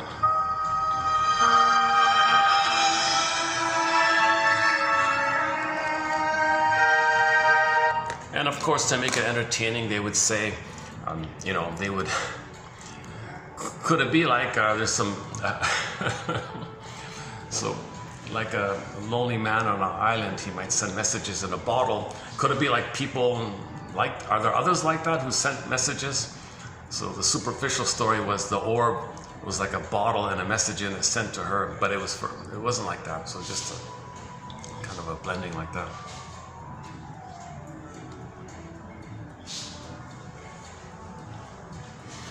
And the poem was about the idea that there's sent to the loneliness, there's a vaster loneliness trying to reach the loneliness. So one loneliness is trying to reach another loneliness. Okay, that's the poem basically, right? So there's a loneliness in you that's trying to reach another loneliness, you, the two parts of you, right? So you're not lonely, there's two parts of you. So that's kind of the idea. So look within, introspection like that.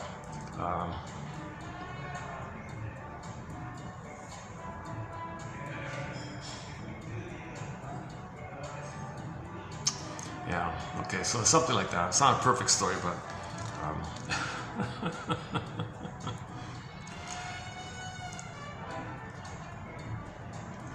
yeah, okay, that's another point. Like she's a pretty, so the conscious looks fine and functional, but the unconscious is the beach bum kind of guy, so it's the unconscious idea, right? And in practical terms, this can happen to anybody, no matter how someone looks, right? Nothing about that. Someone who's very attractive can be lonely within also, right? Nothing to do with that.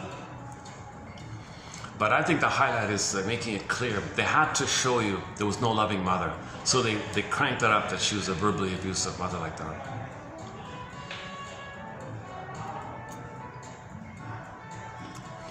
So in a case, so back to that, I still want to pick up on that phrase, the shadow of the object falls upon the ego.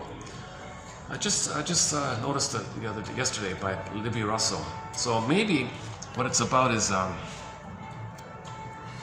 let's say somebody didn't have a mother, a loving mother, right?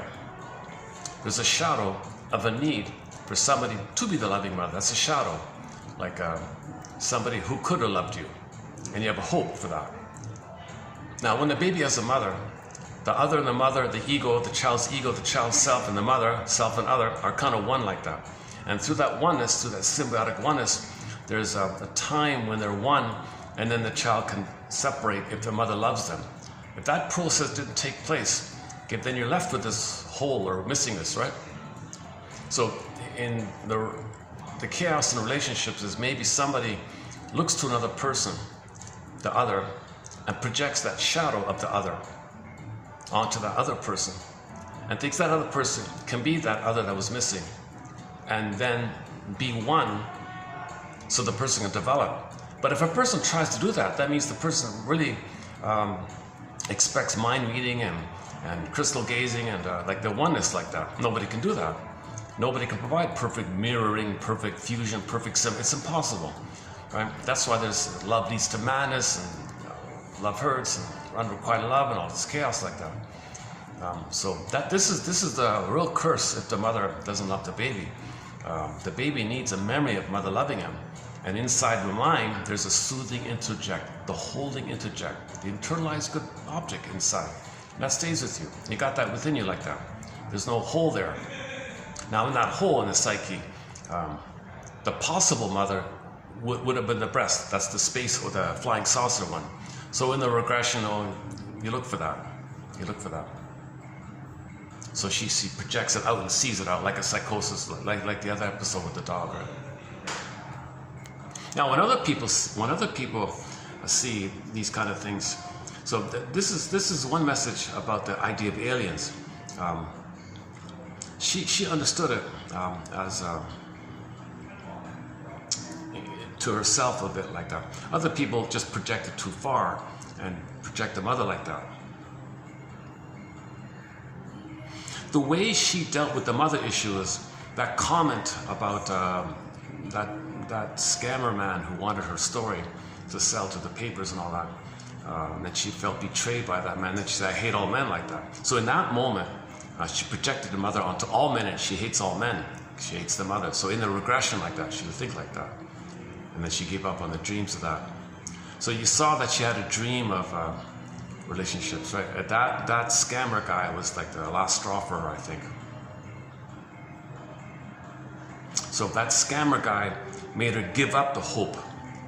That scammer guy was like, my God, I give up the hope for this. That's the death of unreal hope. So Janoff's line is the death of unreal hope. So when that scammer guy in the restaurant tried to scam her like that, or trick her like that, she gave up on it. So the giving up on it, that's the going into the wash, the water, it ends like that, and then you process like a rebirth, and it comes out of, that's how the whole splashing idea like that. And the splashing idea is just this process, this kind of process where there's a rebirth going on, where when you give up an old false way, okay, that leads to that's the motif, the rebirth motif, the death rebirth motif. So death rebirth motif, right? Something, give up something. So if a person gives up narcissism, for example, when narcissism, in a fairy tale, if the narcissistic egotism of a person dies and a character dies representing that, there's a birth of something better, right? That's the common motif, the rebirth motif. So that rebirth motif was there, and you saw the golden ball at the end. So that's pretty clear with the golden ball. And it's fun, come to think of it, yeah, that saucer I noticed in the second time had a goldenish color like that too. So maybe that's a reference to we're looking for our soul, we're looking for our feelings. So they made this flying saucer goldenish, right, for a while there.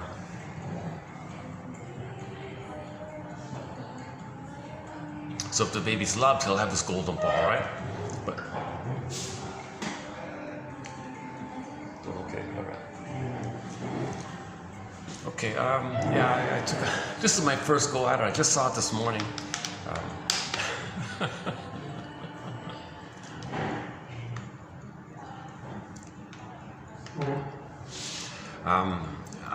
Playing it here in the restaurant like that maybe didn't get through. It was too dark, I noticed. I couldn't see it too clearly.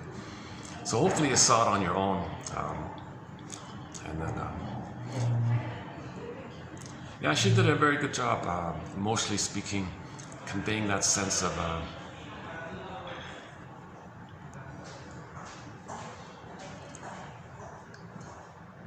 the environment that she's in, right?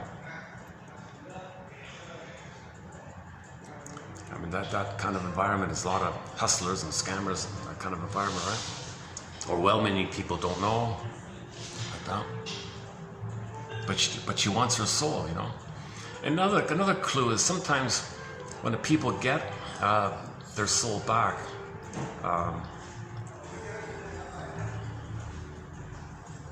you feel different. So others are different. Maybe they mean it like that. So others were aliens. Oh, you aliens.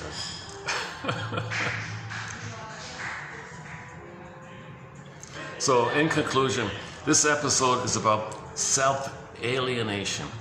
Alienation from the self. Loneliness, this loneliness. Why is the person lonely inside? Mother was abusive. Mother never saw her, soothed her, nursed her, loved her, gave her rhythm of safety. And all she got is the hope, the breast image. The saucer was the breast image. So when she regressed, something from the unconscious, she wrote the poem, the bum being the symbol of the unconscious. I feel lonely, man, oh man, do I feel lonely here. Woo, whoa, but wait a minute. There's something trying to unite me. There's something that's trying to heal in me. There's some healing thing going on here. That there is some kind of inner child in me that's trying to reach up to me, to connect with me. So I can connect with myself in a sense. I can connect with my body, so you feel disenchanted in your body. You feel like a disembodied spirit, disenchanted in the body. So you want to connect yourself with your body like that.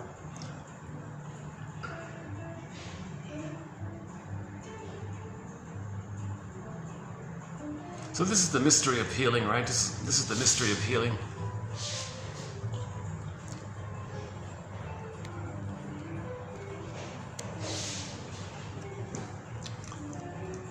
So repetition compulsion, yeah, the mystery of healing.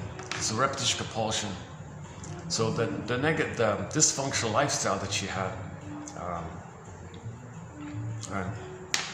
staying at home with the mother, being abused again and again, that's dysfunctional. That's dysfunctional. Now, ironically, as a benefit to her, her abusive mother had enough of her mother. So that abusive mother treated her daughter in scapegoat mode. The daughter was her unloved self, so she hated her daughter, and because her daughter is her, poof, there's her mother. On her end, she discharges her anger on her mother onto her. So she's totally scapegoated by her. That daughter is playing the unloved self of the mother, and that daughter then plays the aggressive mother that mother had, whom she's angry at. So finally, that mother booted out her mother, the daughter, in her psychosis, the mother. Right? So that's actually, ironically, the benefit. It's actually, things got better when she left the mother's house, right?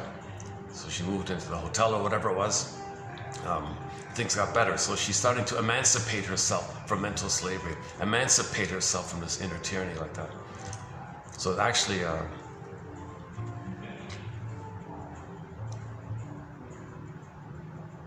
ideally, the woman would want to leave this mother. I had enough of this. You can't shout at me all the time like this. I'm out of here.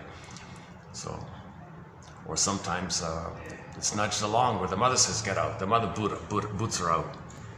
It's for the wrong reason. But she had to leave somehow. She had to get out of that somehow, right?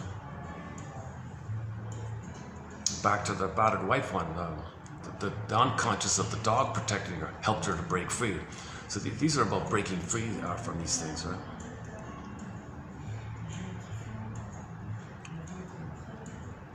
In the comments section, I don't know, was the mother alcohol? I read the comments section. The mother was alcohol. I don't know if she was alcohol. I didn't see her drinking. I don't know if that's true. The reference for that. Let's take a breather here.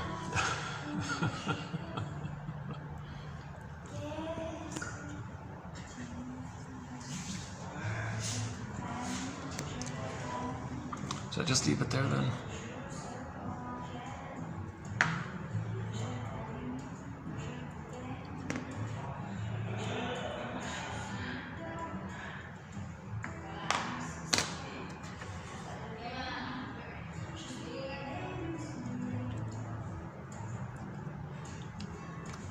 Okay, let's then go to 3139.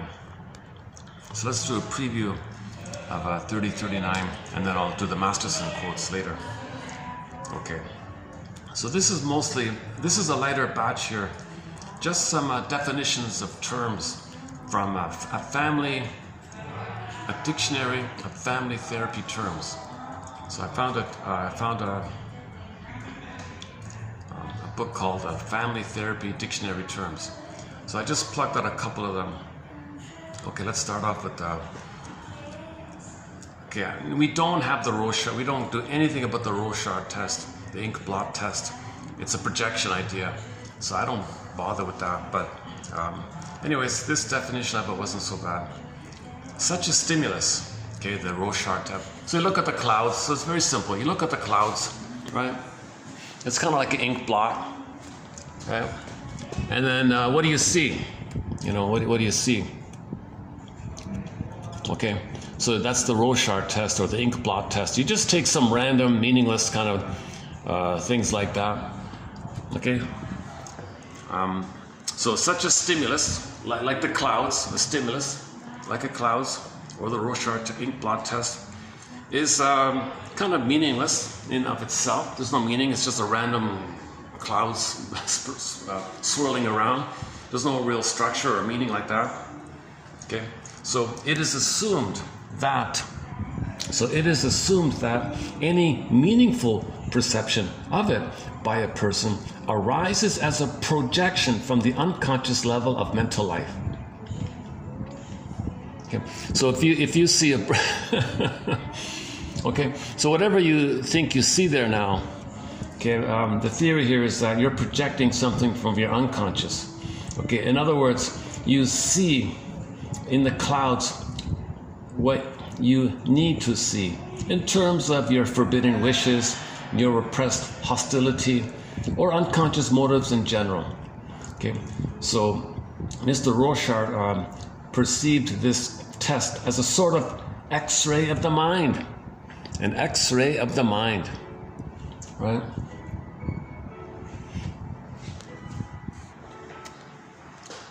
So if you look in the clouds and you see a bountiful breast, well, that's what you needed, right? If you look in the clouds and you see an angry character, well, maybe you're angry or your mother was angry.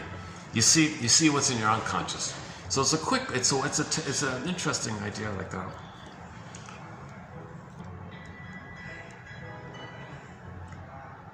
It was popular in its day, right? In the 60s or something. Okay, let's leave it there. Again, such a stimulus. Okay, get Rorschach test, cloud test, ink blot test. Some people do it on people. Someone looks at a person and projects onto them. You see what you need to see, right? So you can think about prejudice and stuff like that.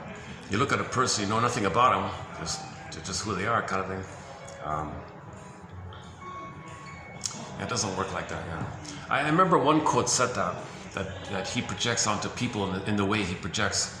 So what you say about other people, okay, it's kind of like this kind of test, okay? It's an X-ray of your mind.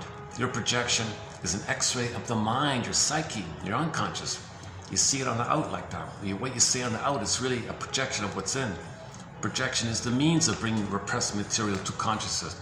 So if the guy looks in the sky and sees a beautiful breast or something, okay, that's the means of bringing his unconscious wish for regression, for safety, for soothing, for sweetness, for regression, for love, and the need for love, the need for attachment. He still has that kind of hope like that. Now if that hope's gone, if that hope's long gone, and you're in a rage, you might just see you might just see a monster up there, a violent monster like that. So you can see what's going on with the psyche. If there's hope, so if you've got hope, there might be some beautiful thing. If you lost the hope and you're too angry, you might see some angry thing like that. So that's an X-ray of the unconscious. Again, such a stimulus is relatively structureless, the clouds, right? And meaningless in itself. And it is assumed that any meaningful perception of it by a subject arises as a projection from the unconscious level of mental life. In other words, one sees in the cards, the Rorschach cards, ink blot cards, what one needs to see in terms of forbidden wishes. Forbidden wishes, right? You're afraid to. You see, the mother made it afraid for the child to know what he wants and needs. Forbidden. Well, you project, oh, that's what I wanted. Maybe you don't want to admit you want it to be nursed. And you see the bountiful breast up there. It's a forbidden wish like that or something. Repressed hostility. Mother said, anger is hideous. You can't show anger at me. Okay, there's a monster in the sky. So you see, mother said, you can't show anger at me. You can't be angry at me. It's got repressed hostility. Projection on the clouds. Oh, there's an angry monster in the cloud. You know, kind of thing. Repressed hostility. Or unconscious motives in general. Mr. Rorschach conceived of this test as a kind of X-ray of the mind. X-ray of the mind. It's not about it. That's our first quote on the Rorschach. No, I think there's one of this. No, this is our second quote on the Rorschach idea. Okay, next one, amnesia. Okay, I don't cover this kind of topic, but it makes a point in general as well, right? Okay, functional amnesia is believed to be amnesia due to the ego defense mechanism called repression. Okay, repression functions in such a way as to protect one's conscious self from threatening memories. A childhood memory associated with shame and or guilt might be repressed. Novels, films have made much of the kind of functional amnesia in which one loses one's sense of identity. Such cases actually do occur. Okay, so these are the Alzheimer people in the hospital, right? It seems that in such cases, the individual finds his or her particular existence or personal life situation intolerable in some way. Thus, one's name and other personal details are repressed. Everything's so painful, even who you are, your memory, your name, everything bothers you. So that's, who are you? Who are you? It's too painful. So the son or the daughter goes to the mother in the hospital. Who are you, daughter? I know, the daughter says to the mother, Mother, do you know who I am? I hate you. I don't want to know who you are. Repressed. So it's so repressed, it's all in the unconscious. So that ultimately leads to repression. There's no conscious mind left anymore. She doesn't know where she is anymore. So she's lost, spaced out, that kind of stuff. Amnesia. So all the more reason to make the unconscious conscious. So before it got to that point, that woman needs to be honest with herself. Self-honesty, self-scrutiny, midlife audit, midlife examination period. Look at the clouds. What are you projecting on the clouds? Talk about what you see in the clouds, lady, you know? Okay.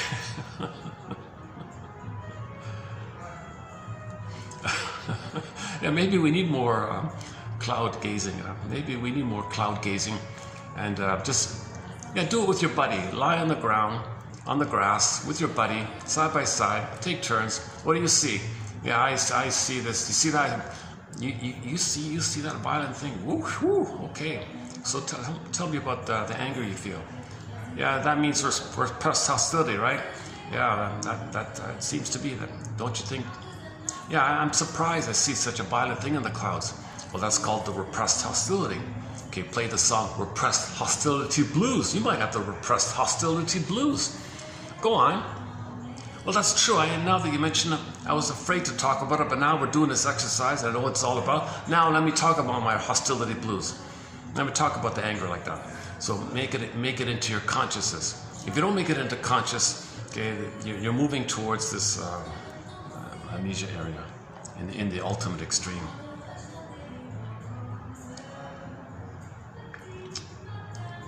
So the healing process is called free association, caring witness, say what comes to mind. If you have a feeling, accept your feeling, validate the feeling. I must have a very good reason for this. Admit the truth. Mother failed me. I hated that mother shouted at me. Admit the truth. You got to say what's true. Okay, then it's healthy like that, right? Okay, next one here. Should we do it again? Yeah, so that's clear, right? The second one. Okay, let's do the third one here. Okay, yeah, these are not bad. Eh? Okay, third one here.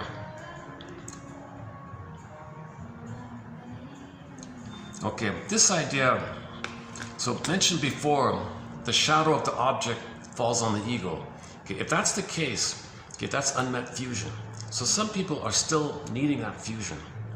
Okay, so some people are kind of like always wanting symbiosis, always wanting oneness. So these people are immensely controlling and envious and possessive and jealous because they want the oneness. Okay, that's the fusional area. Some people are considered a little more differentiated. They have some sense of self. They can allow you to be who you are and, you know, understand who you are and respect your personhood story, and you have a story. You don't need them to be the shadow of the object so you can have an ego. Can you be my mother? And you are me, so I want you, tell me, be me. Could you be me? Like, that's the fusional stuff. So that's on an extreme end on one eye, or one on the line, on the spectrum of fusion to differentiation. That's the theory. There's like a bit of a spectrum, because the babies fuse with the mothers, symbiotic, merging, blissful oneness, unio mystica, mother-infant dual unity. Okay, that's the fusion area. In development, you differentiate to the psychological birth. Post, around 4 or 5, the child is considered more differentiated, more a sense of self, golden ball, like that, differentiated. So the woman in the TV show, she's differentiated fine, kind of thing, right? But in the romantic love area, I want to Google it with the guy and all those dreamy kind of things. That's the fusional kind of place. So there's a spectrum of the fusion to differentiation. Okay, so this quote is about that. The degree of fusion or differentiation. All right.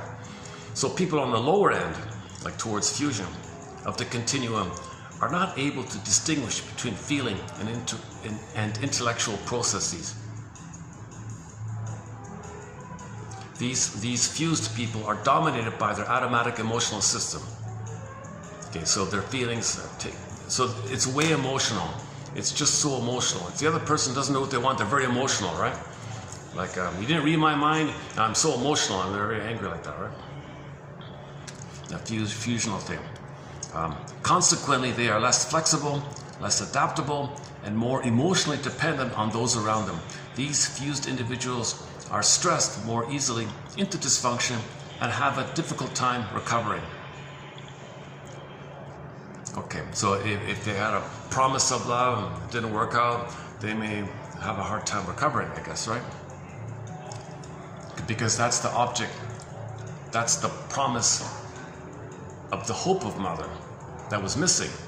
So it's hard to mourn somebody who might have been there for you. Like, it's one thing if you had it and lost it, you can mourn it. If you never had it, it's hard. It's called melancholy. You can't mourn what you never had. So you're lingering there, right? People at the opposite end of the curriculum are said to be differentiated. They are able to separate emotional and intellectual processes. Okay, so they can think and reflect. What do they feel? That's stuff like that. So you're a person, he's a person. What's going on with you? I get it. That makes sense where you're coming from. Oh, that triggered your past, and you're dealing with that. Okay, so you have more individuation. Right? They are able to separate emotional and thoughts. They are more flexible, adaptable, and independent. The differentiated individual can cope effectively with the stresses of life, which results in a relatively problem-free existence. Okay, so you're more autonomous, you're individuated like that. That's on the other extreme. So everybody's sort of in that range. Fusion and differentiation. No one's perfectly differentiated, by the way. No one has a perfect psychological world. And nobody's totally like... The extreme of the extreme of the extreme would be the autistic kind of stuff, right? So it's not... So no one's there and no one's there, right? Okay, next one here. Here's a new one. Okay, related to the fusional one. I included this one here. I never heard this phrase. Virginia Satir. That's a name we haven't used in years. 5 years ago we mentioned her. We had some quotes from Virginia Satir 5 years ago. So I haven't heard her name in almost 5 years. So here's one from her called the crystal ball syndrome. So the fusion is mind reading, crystal ball syndrome. She calls mind reading, I expect you to know what I want, meet my needs even before I ask. I want you to read my mind. I want you to know what I want, need, and wish, and feel. I don't even know it myself, but I want you to know it, and I want you to meet it even though I don't even know it, but you read my mind and do it. That's what the mother does for the baby, right? The mother picks up the signals and meets the baby's needs, but baby it's not conscious of it, right? I'm not conscious of it. Mother, you're my mother, you be conscious, meet my needs, mind reading. So similar idea, crystal ball syndrome. A situation in which a client believes he or she should know something, but doesn't know and cannot ask. Okay, that's, so you're playing like the mother side. Yeah, I should be able to read your mind, but I don't know. Furthermore, the client assumes that the therapist should be able to guess what the client is thinking. Oh, you should be able to read my mind. I should be able to read your mind. Okay, that's all the crystal ball syndrome, she calls it. Okay, similar to that. Okay, next one. Okay, so I didn't know this really, but normally when we talk about the ontological self, your feeling self, your sense of self, okay, that kind of thing, your true self, stuff like that, real self, true self.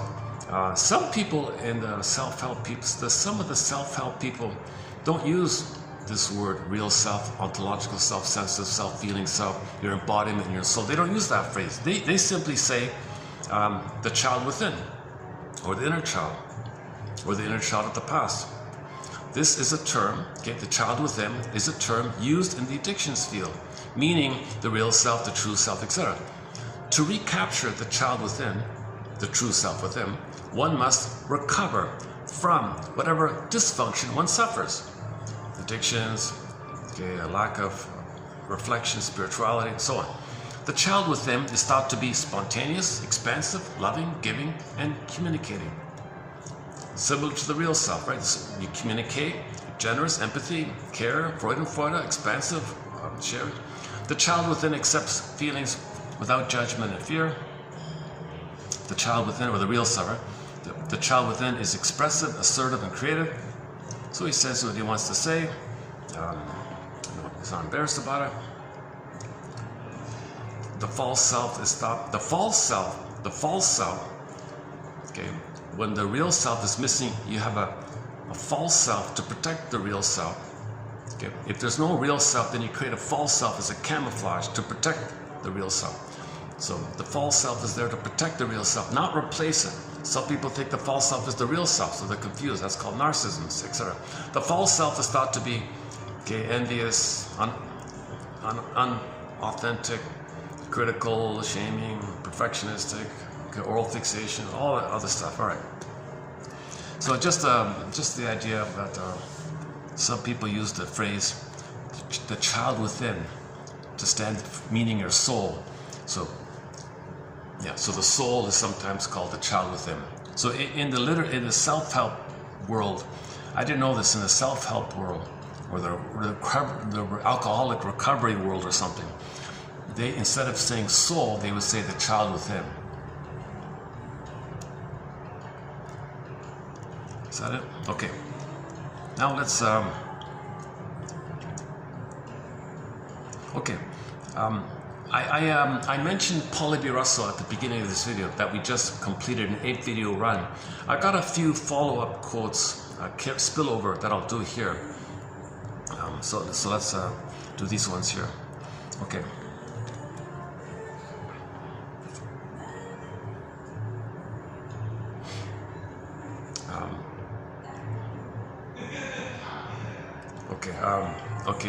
From another author, before we get to Russell, somebody named Bennett here. Okay, repetition compulsion. Repetition compulsion describes the situation in which a person repeats past occurrences as contemporary experience. That's not a bad definition, right? So repetition compulsion describes the situation in which a person repeats the past in the present as a contemporary now replay of the past. What do I say? These past occurrences are repressed as far as the conscious mind is concerned. The goal of the therapist is to make the client remember these occurrences instead of repeating them over and over again. The compulsion to repeat can be used as a PTSD response. Okay, and then Russell, to paraphrase Russell, he would say the BPD is the repetition compulsion of the relational trauma, developmental trauma. So the developmental trauma, the chaos there, in new situations, you create the chaos. You can't trust because mother hurt you, so you can't trust. So you coax them to abandon you, and you make others misunderstand you because mother misunderstood you. If mother misunderstood you, called traumatic misunderstanding, in the present, you create traumatic misunderstandings. So you complain, they back off, you abandon me, they want to get closer, oh, you're too demanding. Okay, so the person is having the idea, oh my God, you want me to be misunderstood, you want me to be confused, so you want to think that I misunderstand you. Okay, that's a replay, a contemporary version of the past, right? Okay, now let's do the Russell ones. Okay, so here's some more Russell ones. When what is repeated is non-purposeful, non-useful, wasteful, destructive, or in whatever other way, not to the point of the present situation. Okay, repetition compulsion. So repetition compulsion is when what is repeated is wasteful and not related to the present. Right? That's not bad, right? So repetition compulsion is when what is repeated is kind of self-defeating and it's not related to the present. When this kind of repetition occurs in an ongoing way, despite so far as one is aware, one's best intention, we refer to it as the repetition compulsion. Okay, the relationship between interruptions of human attachment and the compulsion to repeat. Okay, so what we're talking about here is the relationship between interruptions of human attachment. Okay, the human attachment was interrupted. The relationship was interrupted, and then you repeat. We repeat because of the break in the bond. This can happen at birth also.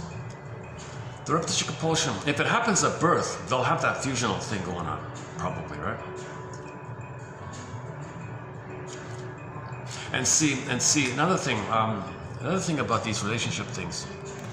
If it's going to lead to, if people are caught in this fusional kind of thing, it'll lead to, I don't have it here, he called it devitalized relationships or complementary relationships, where it's very rigid, people play a role, it's very set, inflexible, rigid roles, or it's devitalized, or it's utilitarian kind of thing. So those kind of fusional issues can lead to these dysfunctional, rigid, unhappy homes like that, devitalized, people playing roles like that. Yeah, I forgot about that. Okay. So what you want is two people making I statements. Two people lying on the hill, the grass hill, looking up the clouds, and doing the Rorschach test, the cloud test. X-ray of the mind.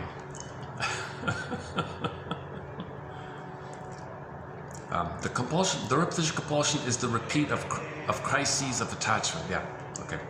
The single most competent aspect of the repetition compulsion is the fact that it attaches itself to a real, live, here and now other person, a so-called object. Now, of course, when you repeat, the baby's got to attach to the mother. There's an other there, the mother. So you find the other is the mother. So of course, repetition compulsion is in connection to relationship. You want to pick up where the relationship failed, failure of attachment, failure of relationship. Your feeling froze, your development froze. You want to, of course, when you repeat that thing in the present, there's got to be an other there. So it's always, so in other words, repetition compulsion is in the context of there being another person, obviously, a so-called object. The client has to be the one who decides when,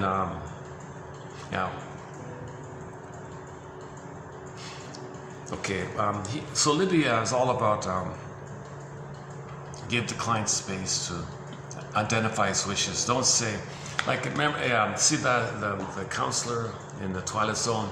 She was really she was a miserable counselor. It's funny because the Twilight Zone usually shows the shrink or the counselor in a helpful, in a positive way. Today they didn't. They showed a typical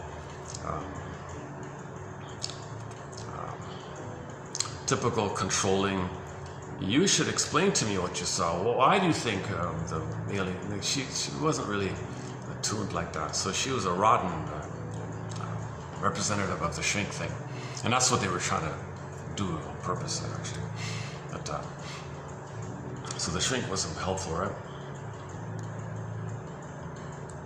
So the client has to be the one who decides when it might help to talk about things. Good therapy makes interpretations possible, not the other way around. Yeah, so what we saw there was a miserable example of therapy with that lady.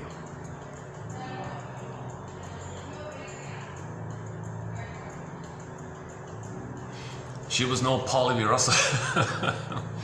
Okay, repetition compulsions.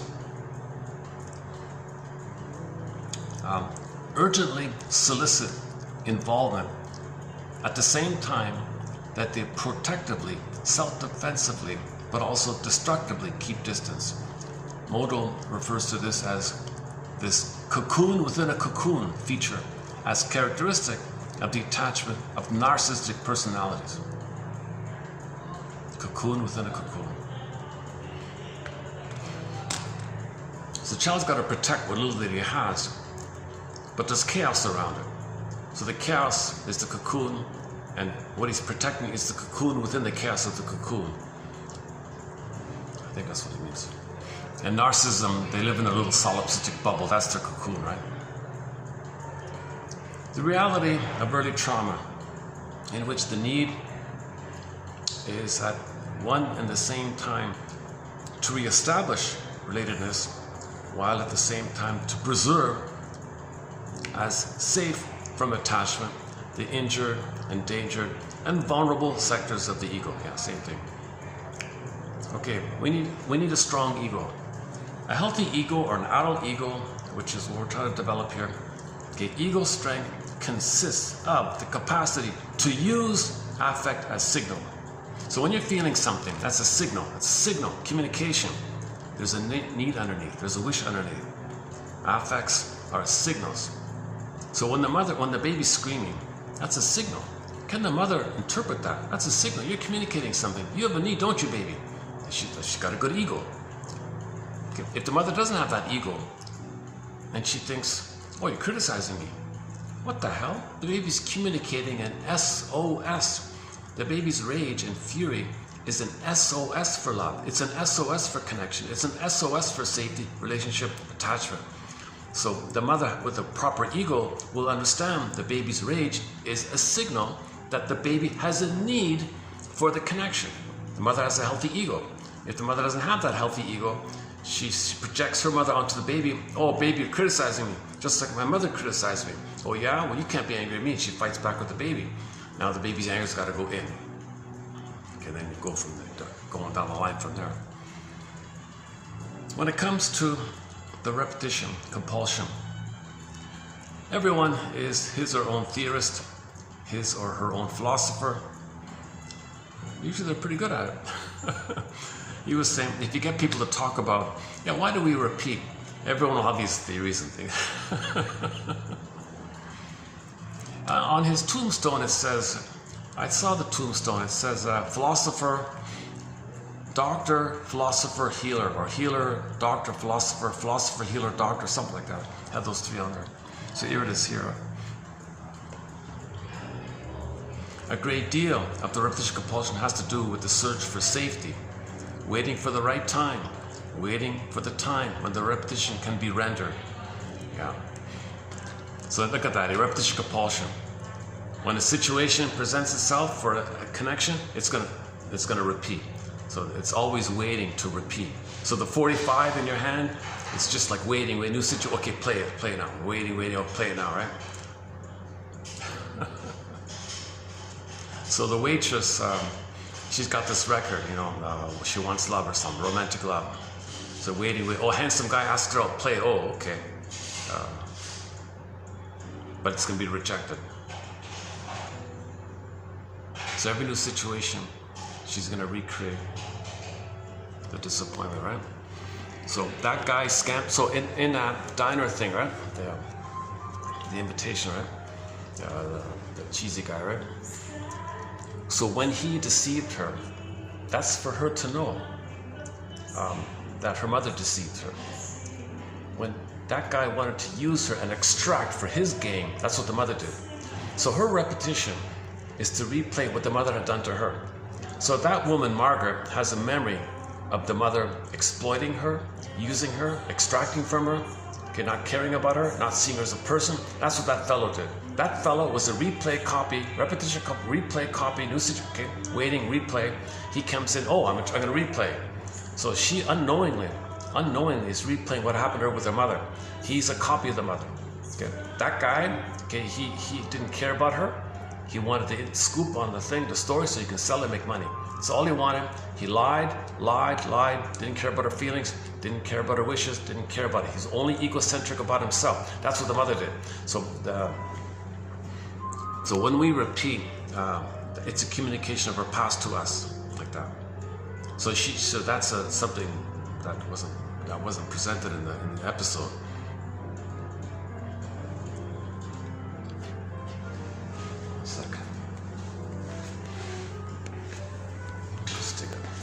Break here.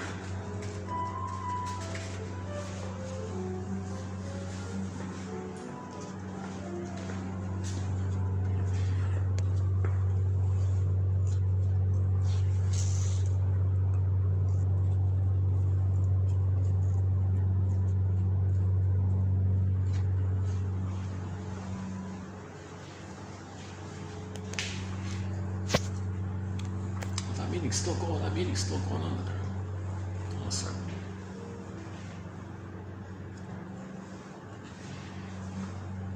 Maybe I'll take it over to that family left. I can take it over there. Let's do that. Okay, let me fix the table here. Let's move it over there. Give me a second, then we'll. Oh, hang on. Are we finished? Wait a sec. Yeah, I think that's it. Okay, we did it, right? Yeah. Okay, that's it. Right? Hang on. We finished here. Hold on, you're on. Yeah, we did it. Okay. So this was what I just did was 39.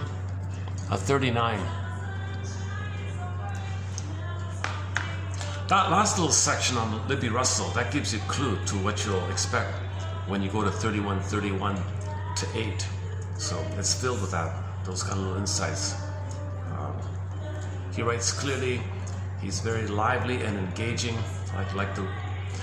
Somebody reviewed his work, and I agree with her comment.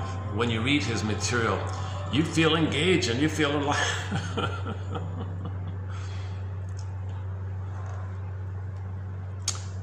a second. Let's do this.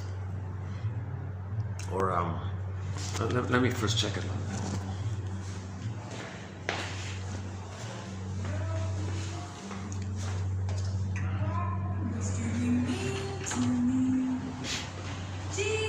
Oh yeah, okay. Oh good. Oh good, yeah, okay. Let's go here. Okay, give me a minute to get my stuff. Too bad I couldn't hold the camera. Does it work if I do this? Let's see.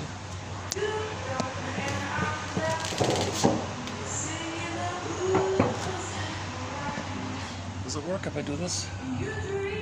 Partially? Can you get a partial view?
Still recording? All right.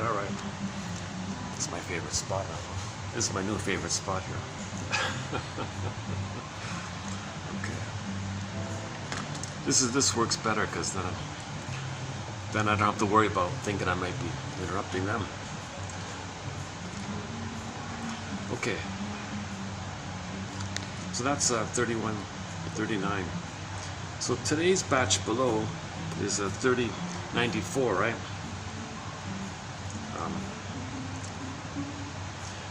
Okay, this is from one of our mentors, James F. Masterson. Did I get that right? Oh, pardon me. No, correction. Yesterday's quotes was from Masterson. These are an assortment of other quotes on symptoms and psychosomatic symptoms. Here's the quote from the Partridge Family, Season 2, Episode 11.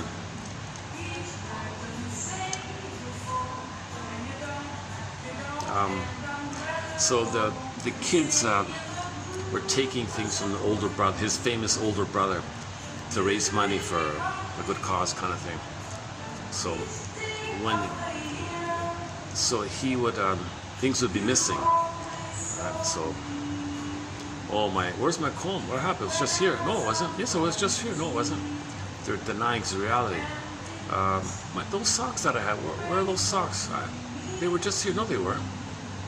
What? So he's questioning his sense of reality. It's called gaslighting. The little kids were doing this. And this went on and on like that.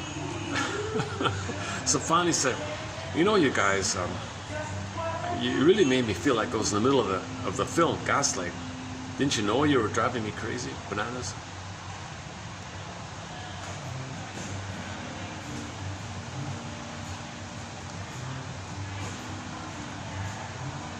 Okay, where are we? There is some evidence. There is some evidence that wives might be more quickly influenced by their husband's symptoms than vice versa. am I hearing here? What is this? Is it raining?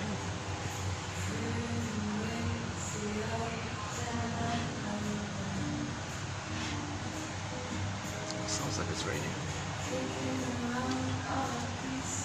Okay, hang on. Let me. I did this 2 months ago, so I'm not really sure what's here either. Hold on a sec.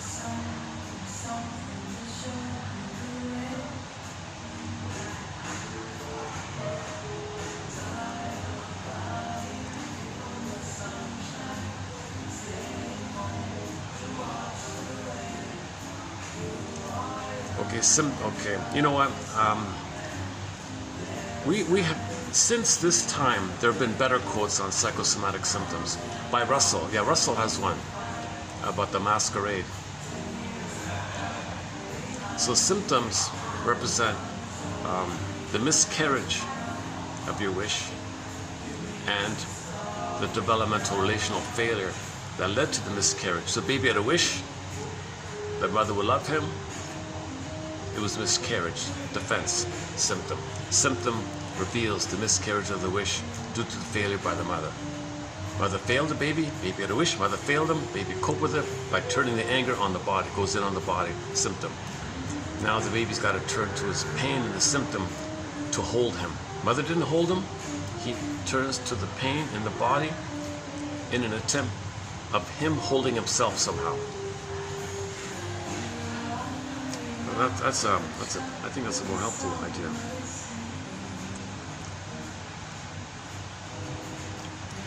Helen Deutsch argued that underlying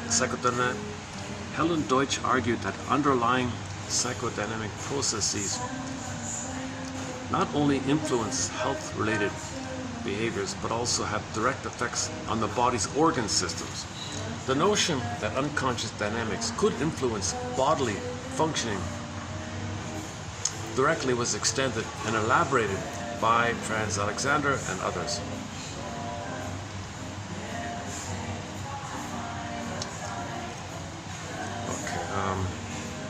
Sometimes called conversion. In conversion, psychosomatic changes of physical functions occur which unconsciously and in a distorted form give expression to instinctual impulses that previously had been repressed. What? Conversion. Psychosomatic changes of physical functions occur which unconsciously and in a distorted form give expression to the, oh yeah, okay. So you had a wish, distorted, goes in the body. The body expresses the wish, it's distorted. That's the miscarriage of the wish. But the pain in the body is connection to the wish. It's just all distorted. So the pain is your wish. Right? So it converts. The body converts it into a symptom. Symptoms reveal and conceal the wish. So the first quote we had, I remember the first quote we had on this topic was by Miss Capex. Her name makes it memorable. 1940 something. The baby related overtly, baby and the mother, natural kind of mother. I need your love, connection, safety, revelry, see, soothe, recognize, make me feel.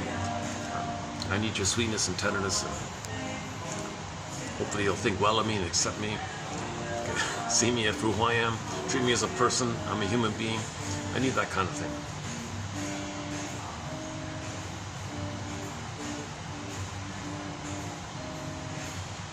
Oh, it's the vents in front of me here. Oh, the vents? That's what it is.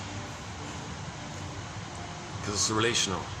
So if that's blocked, okay, baby will express it. It'll turn to anger finally. And it's blocked again and turns in. Now, that cry and scream to the mother, blocked, reverting in, rebounding in, is detoured in. It'll lead to a symptom finally. So the symptom is the cry and the anger and the scream to the mother, just still going on timelessly. Time has stopped, it's timeless, forever, eternal. So it's going on like that, and you just get a symptom. So the body's stressingly holding it. So tension, frozen fear, frozen anger, tension, it could be hypertension like that. So psychosomatic symptom reveal the anger towards your mother. Mother blocked it, it's got to go somewhere, it turns in on yourself. That's the symptom. So then the symptom, some kind of conversion effect taking place. The miscarriage of all this leads to the symptom. So failure with the mother, wish unmet, poof, symptom. So everything got converted into the symptom. Now the symptom is holding. The body bears the burden. The body's holding it. It's this compromise. They call it compromise usually. Ventricle declared that the respiratory system could reflect signs of unresolved conflict, and that asthma is a cry for help directed at the mother. So asthma is a cry for help directed at the mother. Jesus Christ.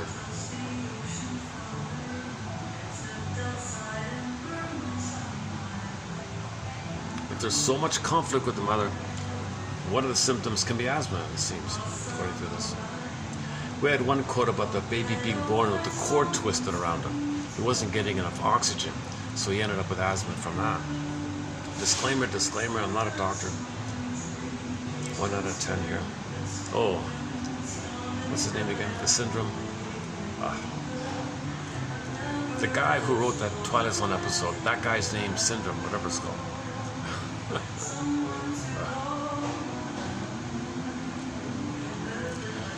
Traumatized individuals respond automatically to current stressful situations with thoughts, feelings, and behaviors more appropriate to the degree of threat involved in the trauma than to current environmental contingencies. Okay, so some little thing triggers you, but you're acting like it's in the past. It's not appropriate.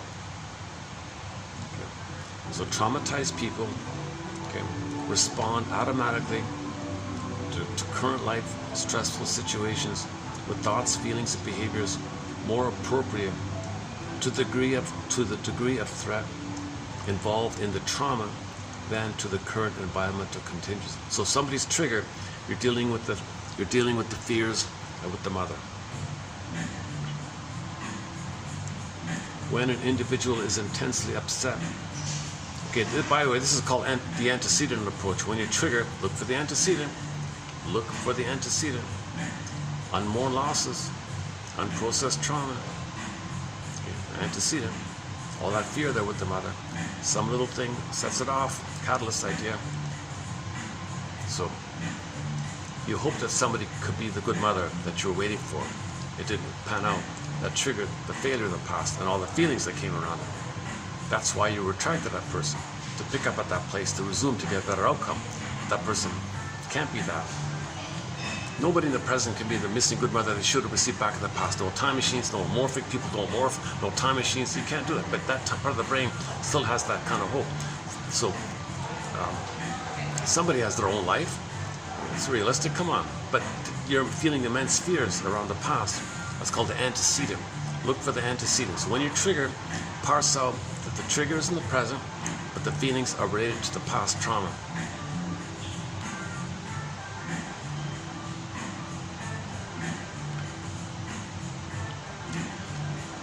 When an individual is intensely upset about a traumatic event, memories cannot be integrated into a personal narrative. Okay, so we're trying to narrativize all this. All about narrativization.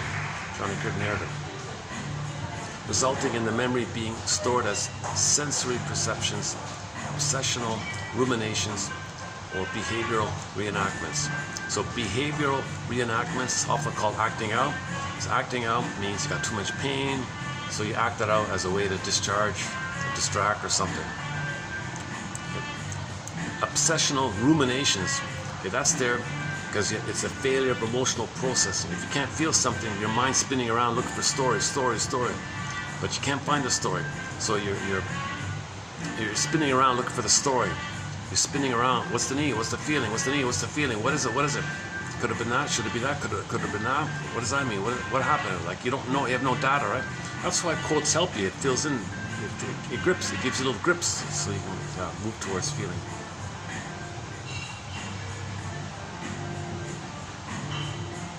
Traumatized individuals often narrow their attentional focus to be on, quote unquote, on guard for sources of potential threat. Yeah, so hypervigilance.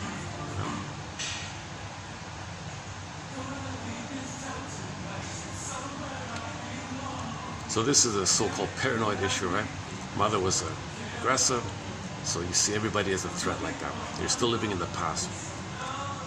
So dysfunction means you're always living in the past. You're still living in the past. Yes, you function in daily life. You drive a car, pay the bills, but your perception, your feelings are about the past.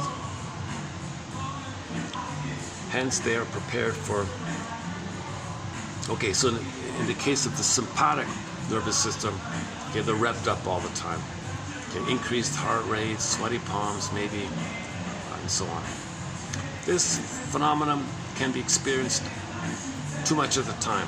Chronic physiological overarousal, a state particularly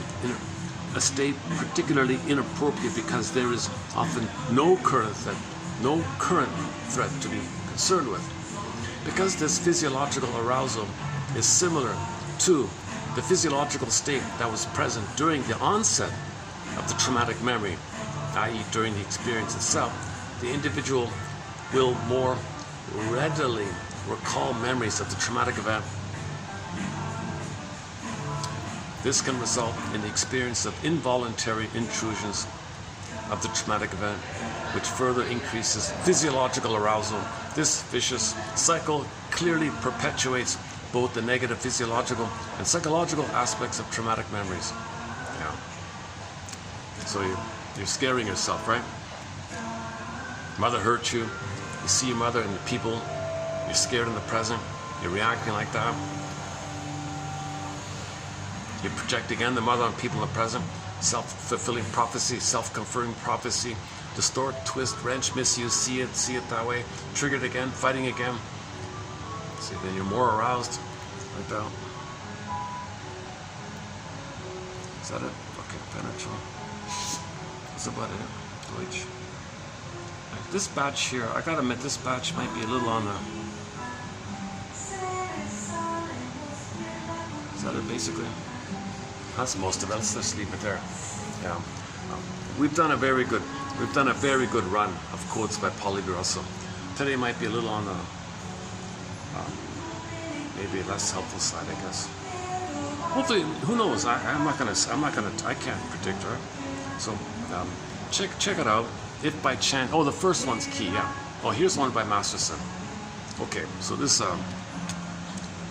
just a reminder. In the Snow White, when the Wicked Queen says who's the fairest, who's the prettiest, who's the most beautiful, doesn't mean that. It means, he says here, for Snow White's beauty, substitute the child's individuality. Okay. So the child is a budding beauty, a soul, a golden ball. Like, whoa. That triggers, the mother should have had that, and the pain around not getting it. Anniversary reaction, triggered a reaction. She's reminded of what happened to her. The child has a budding beauty and a budding individuality. That triggers that she once had that herself. To deal with the pain of it coming up, Faustian deal. Mother squashed it in her, squashes it in the child, like that. So it's just a shortcut to say who's the fairest and all that. It means the child's budding beauty, who's the fairest, like inner beauty, like, individuality, like that. Okay, the Wicked Queen is code for a narcissistic mother. Right?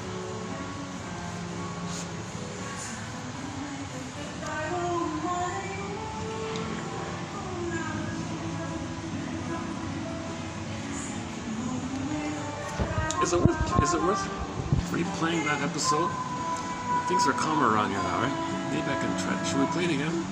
Maybe I can get better lighting. But let's test it. Let's test the lighting. I gotta dig it up here. YouTube. One sec. Twilight Zone. What was it called again? Oh, Saucer of Loneliness. All right. Let's test the lighting here. Is the lighting better if I do it this way? Oh, hold on. It's 6. Man, oh man, these ads are really ridiculous. Let's try this. How's the lighting this way?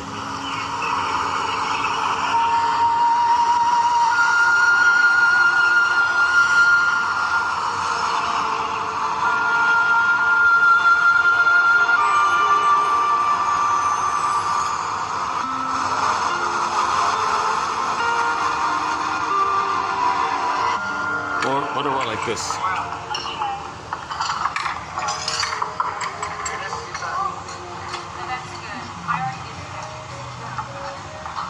Okay.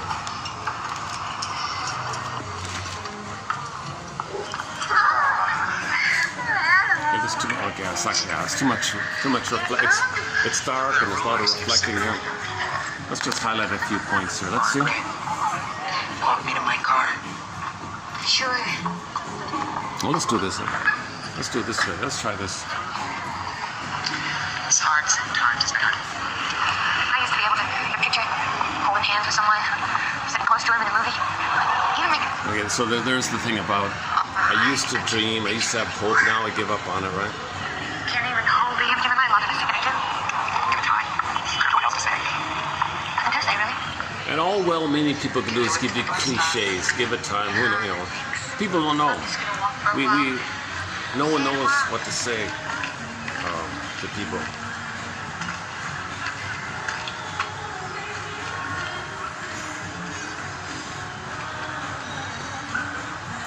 So the idea of like walking on the shoreline, let's skip the whole mother thing. Oh, Jesus Christ. After Ted, where you been? I went for a walk on the beach. Many times I have to tell you, it's not respectable. Young girl walking on the beach all alone by herself. I'm not that young. I know. Girl your age should be married. It's not respectable. Living at home, girl your age. We can't all be as respectable as you are. That's a good line. Not everyone can be as respectable as you, right? She's sort of developed a. Okay, that's the that's the whole loneliness. Hunting Charles, a special beach edition of I Love LA. Summer's here. Where to go? What to do? We've got the answers. So suit up, wipe down, and stay tuned as I Love LA goes to the beach.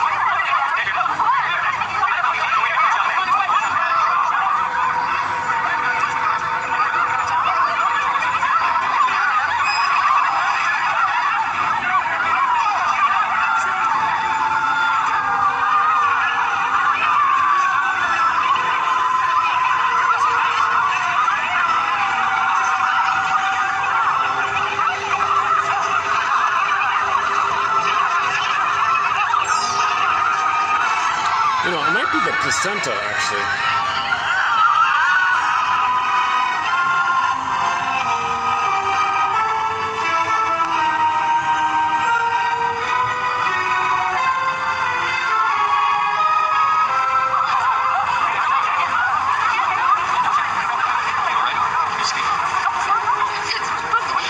It spoke to me. What did it say? It spoke to me. I told you, I'm fine. You can't keep me here if I don't want to stay. The doctors say it didn't hurt me, and I've been telling you that all day. Now, the doctors say so too, so there's no reason to keep me here. Why don't you just let me go home? Listen to me, you're upset. You have every right to be. It's all right to be upset. You've been through a very traumatic experience. You don't know what I've been through. You just don't know. You all think it's some new weapon or some alien technology, but it wasn't. It wasn't any of those things. You're right, I don't know. So how about you tell me? See that part there about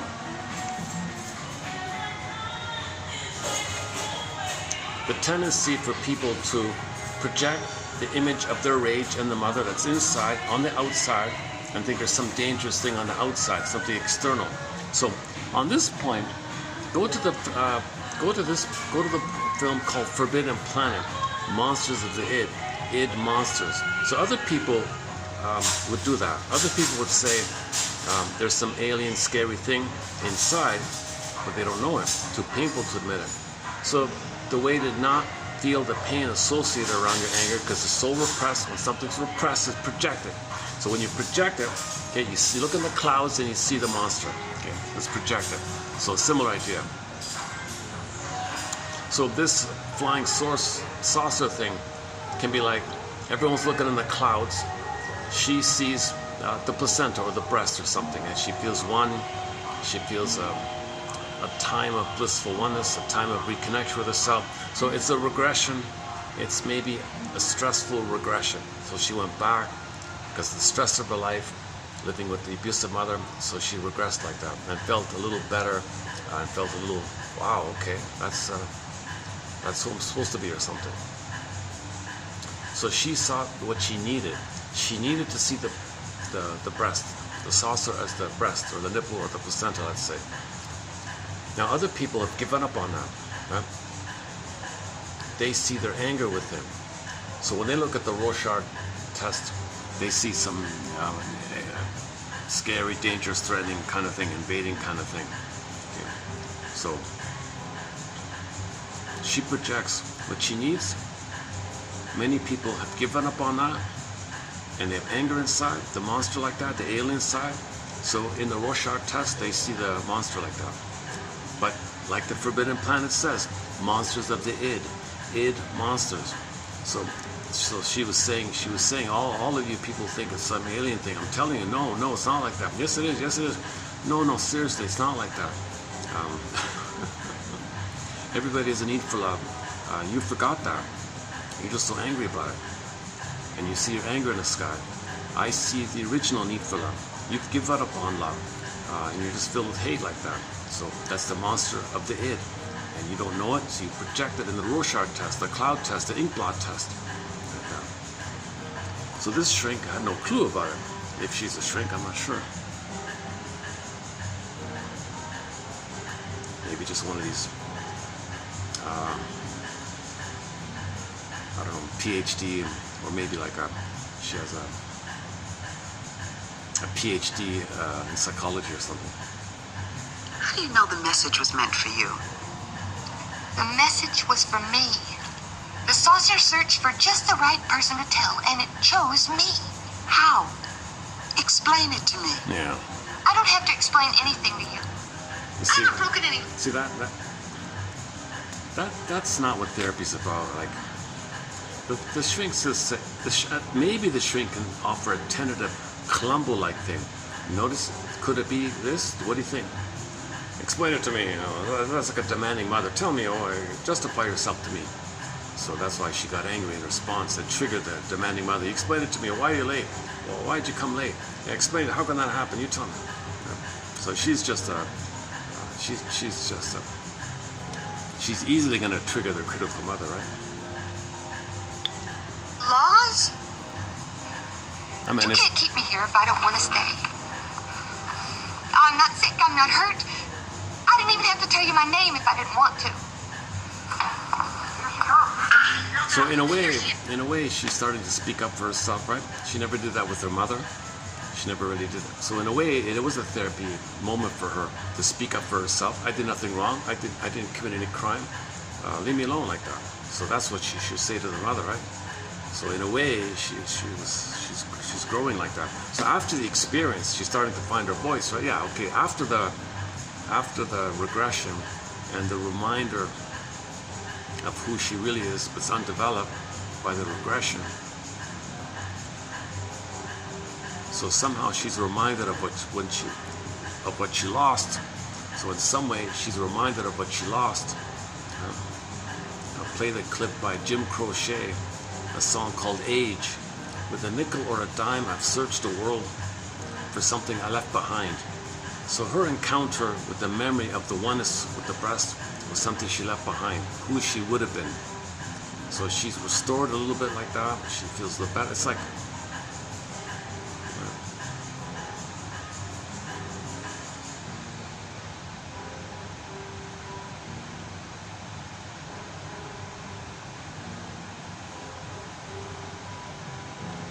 so notice the different interpretations of the thing, right?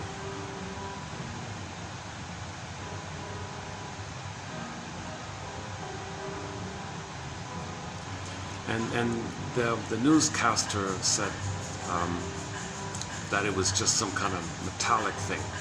So maybe it was some kind of a drone or something like that, or an early experimental drone kind of thing.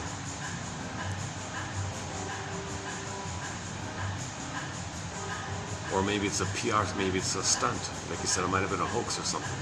A light show or something, or whatever.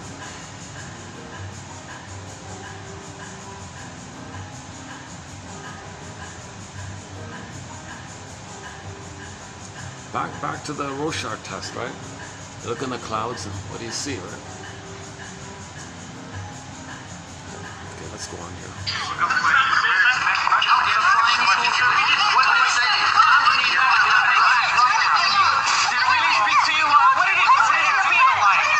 There's no invasion. It was a private message. Well, you're trying to get off with these, Alex? What did they I'll give you $10,000 cash right now.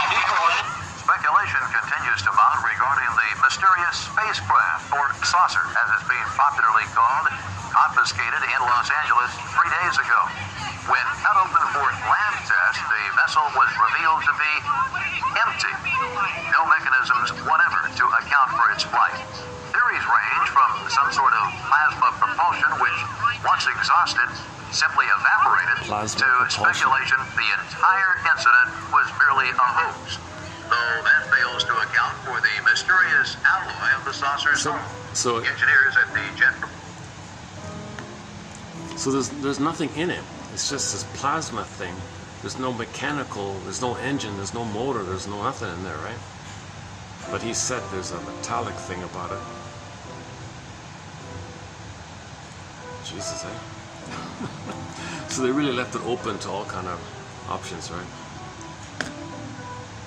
Motion Laboratory in Pasadena think there might be another answer, and we'll have that for you when the Channel 6 News continues in just a moment. Oh, not the mother. Oh. You know what they're saying? Okay. They're saying you're a tree. Okay, let's cut out the mother one. Hold on, let's take out the volume. This is really a vicious scene by the mother. My goodness. So this mother is expelling her daughter. So the mother finally is trying to separate from her mother.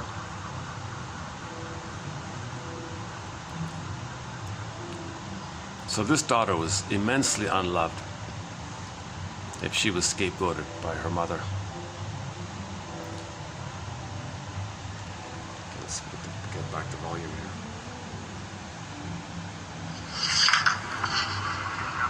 Hey, aren't you the woman wife? No, I'm not. I'm not anybody.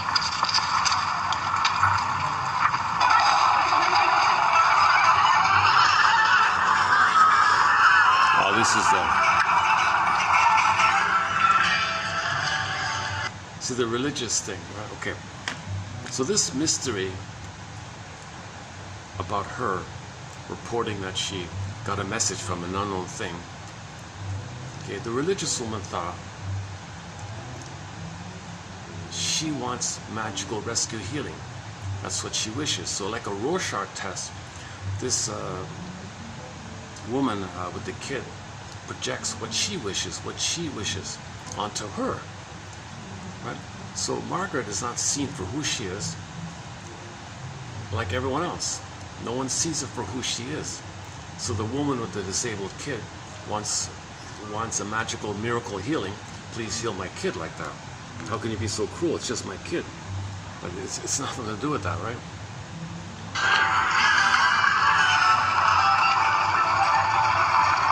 He spoke to you, didn't he? Please, leave me alone. Jesus came down and spoke to you. He booked the phone. Just let me know your son, Donald. He heard Jesus speak.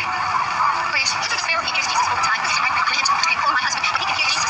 Please, look, Jesus is I can't help him. We know you can heal him. Please, it's not true that you hear that we're here. Please, I can't help him. Look at you. He's only a child. Please, heal him. She thinks she needs a magical healing. Right?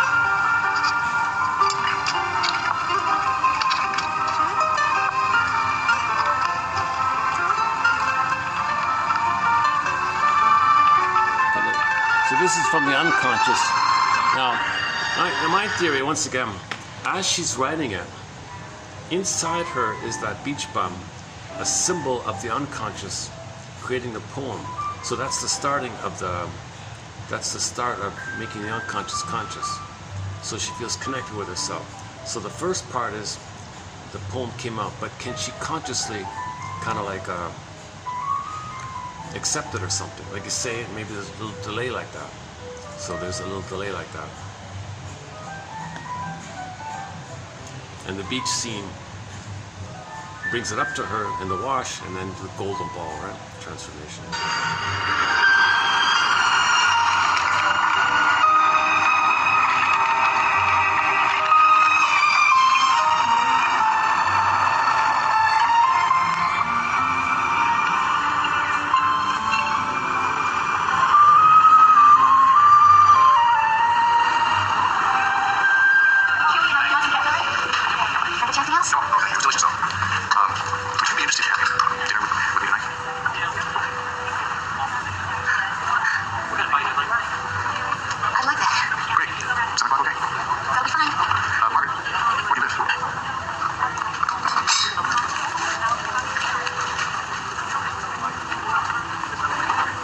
He has no interest in her.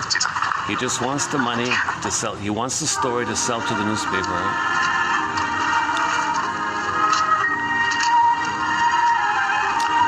So his cold, egotistical, selfish agenda is similar to the mother. About doing this, holding a wine glass in both hands and keeping over the rim with the man. I guess it sounds kind of silly. No, not to me, it doesn't. I guess you control everything, haven't you? The newspapers, the TV.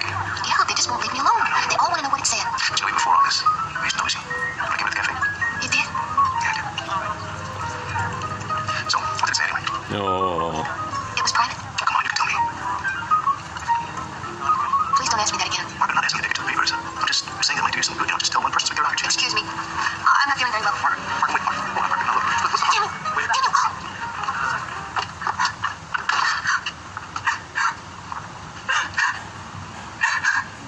I hate you.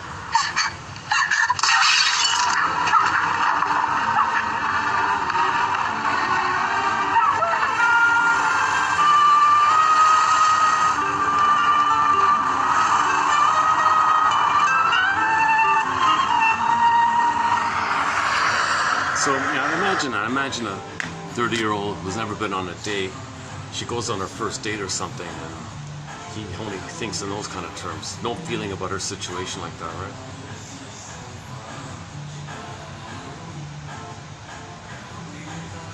So she's shamed and disgusted again. A, that she didn't call it out, couldn't see reality, had this immense dream like that. That's the mother.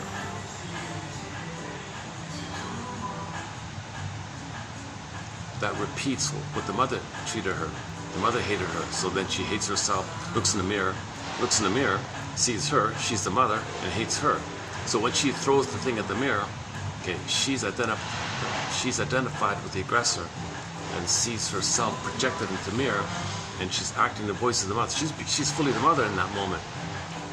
Under immense stress, you regress, you become the aggressor, and she attacks herself in the mirror, so she hates herself. But that voice is the mother hating her, and she becomes that voice, right?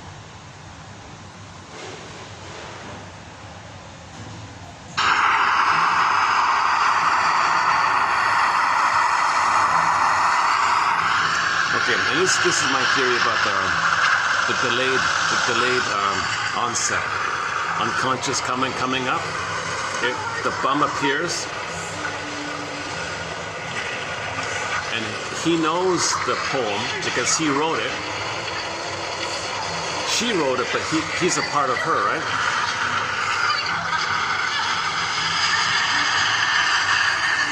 Okay, it looks, yeah, this is the washing, this is the rebirth motif, right? The washing the water.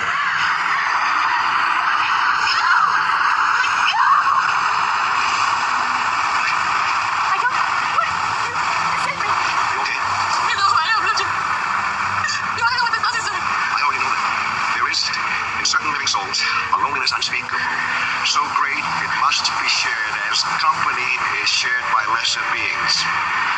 Such a loneliness is mine, and know by this that in immensity there's one lonelier than you, and it's addressed to the loneliest one. How did you know? That's what you put in the bottles, isn't it? That was the only thing in my life I could call my own. The only thing in my life that I could call my own. You see? So she got in touch with herself, right? She got in touch with herself. So she wrote it, but what part of her wrote it? Her unconscious part, symbolized by the beach bum, right? So now she's admitting it.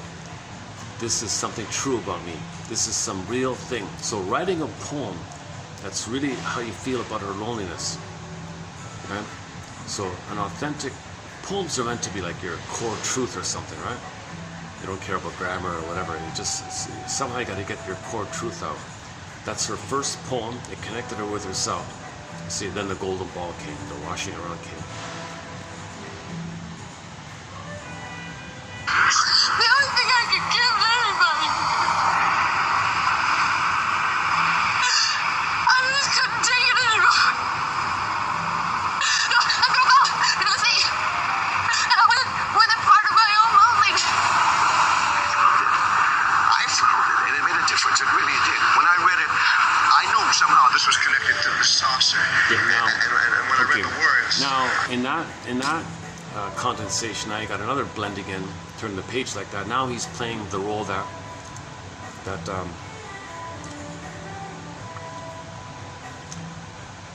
when we have connections, when you contribute and help others, there's a connection. Everything's about connection. So he's saying, you know, your poem affected me, I felt better.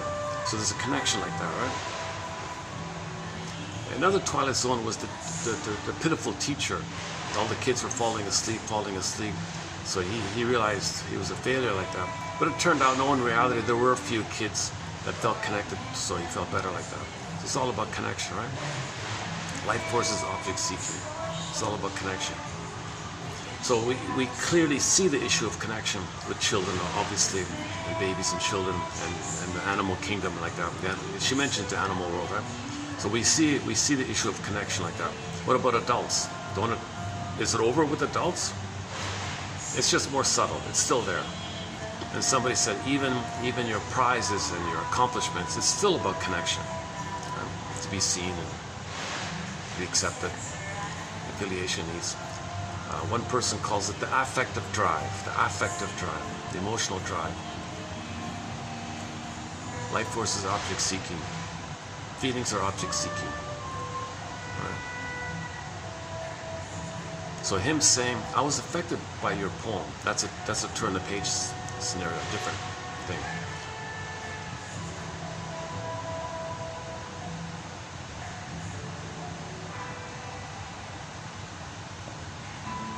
So maybe I can think a little bit in this way myself.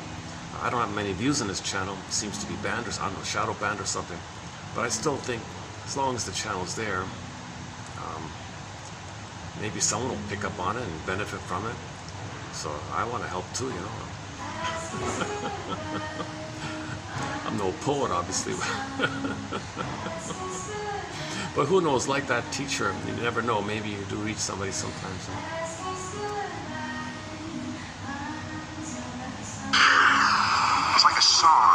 A song. I'm not explaining this right. I know. You know, the idea of calling it a song, music, right? Music of the soul, right? The poet is a song, that's a melody. Song, melody. If there's a song, okay, that's attunement. There's an attunement now. If you got the mother-baby attunement, so there's an attunement, there's a song. Okay, that's the rhythm of safety. That's why the medical profession uses as a symbol for the profession the attunement, the flow between the baby and the mother. Okay, staff and snakes, right? Staff, center vein, straight down, sends the food, oxygen, nutrients down the center vein of the cord, the two other veins which go from the baby up to the mother in a spiral fashion. Okay, and it's all melodic apparently, so down and two up, and there's a flow like that, attunement like that, a rhythm of safety like that. So songs, who was it, Mott? Gracia, one of those said that the first mother's music, attunement, a song. So in the uterus there's a song, it's a music. Heartbeat, mother's heartbeat, the drum. The pulsating of the cord, the bass line. And the three blood veins is the melody, A, B, C, Do, Re, Mi, a melody. Put it all together, you got the rhythm section and the melody section, you got a song, right? So a poem seems to be coming from that kind of place. So you're being reminded of the attunement, even if it was just in the uterus. So if that orb might have been the placenta, so she might have had some kind of regressive moment, some kind of under stress you regress. So she might have regressed to a safe place when she was in uterus. So most of the time, the mother's good when the baby's in the belly, right? But then in fairy tales, poof, the good mother dies, and the wicked stepmother comes. So that shouting mother was the wicked stepmother, obviously, and the good mother died at birth. But it's actually the same mother. So that shouting mother was good when the baby was inside, probably. Usually like that. No, it's fine. You know, people thought the saucer was a ship or a weapon, but it wasn't. It was a bottle with a message inside. Only it had a much bigger ocean to cross, all of space. And without much chance of anybody finding it. But still, someone sent it out. Something I don't understand. Me, I know I'm not the most good-looking guy in the world. But you that part might be about. The reality is she's very good looking and very good, good at her job and gets good tips, I guess. So in reality, she's not seeing the reality. She's not seeing the benefits of who she is already, right? He's pointing out, look at reality. You got a lot going for you. You're much more attractive than the average girl, right? But she doesn't know it. You see her smiling when she's reminded of it, right?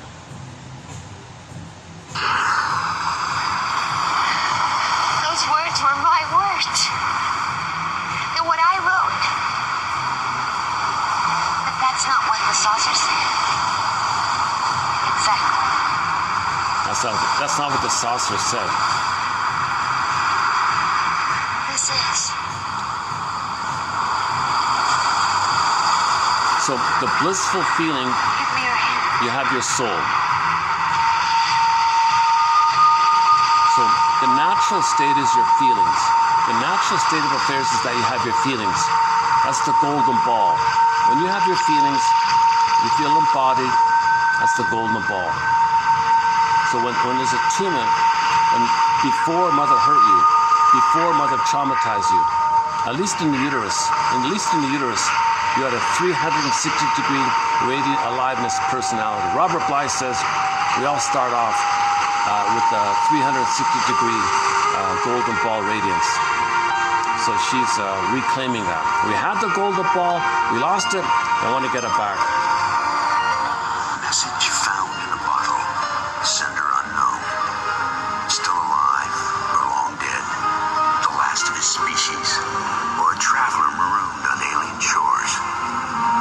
Perhaps in the end, all that matters is this. That even to loneliness, there is an end. And for those who are lonely enough, long enough, a message cast adrift on the darkest beaches. Yeah, so it doesn't have to be this way. What he's saying, I think, is you feel this. It doesn't need to be this way. It can end. It doesn't. You don't need to feel this way. You don't need to feel alienated and estranged from yourself all the time. You don't have to constantly live with the abusive mother. Okay? You don't have to constantly save your mother. You're not always guilty. So when she stood up to the shrink lady, so back off. I'm innocent. I'm not guilty. I don't owe you. I don't owe you an explanation. Back off. So she's starting to break free. So that was a healing kind of transitional moment a little bit when she told the shrink to right? She didn't say it to the mother, but she said it to a representative of the mother. Someone standing in for the mother. When she said, you owe me explanation, you got to tell me what this means, you got to tell me what's going on here. Back off, mother. So she's finding her voice, right?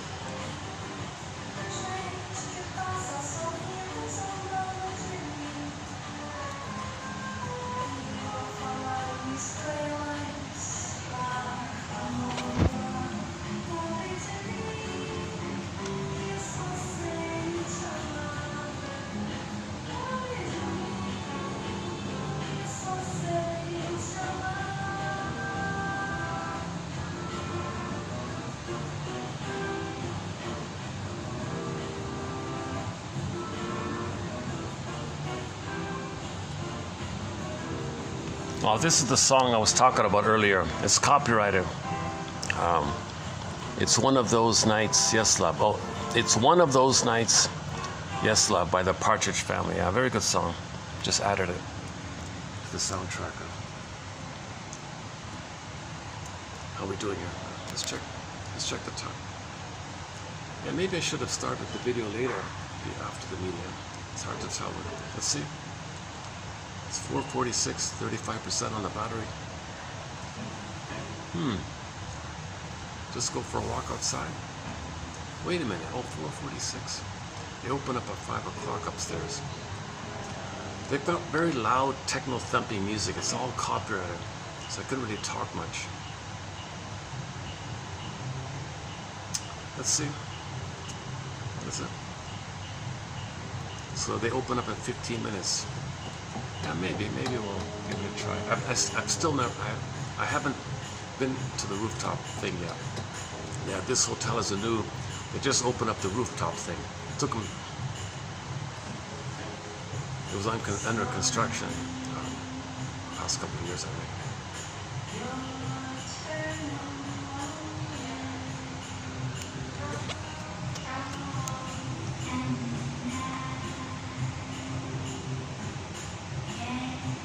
I used to pay mid.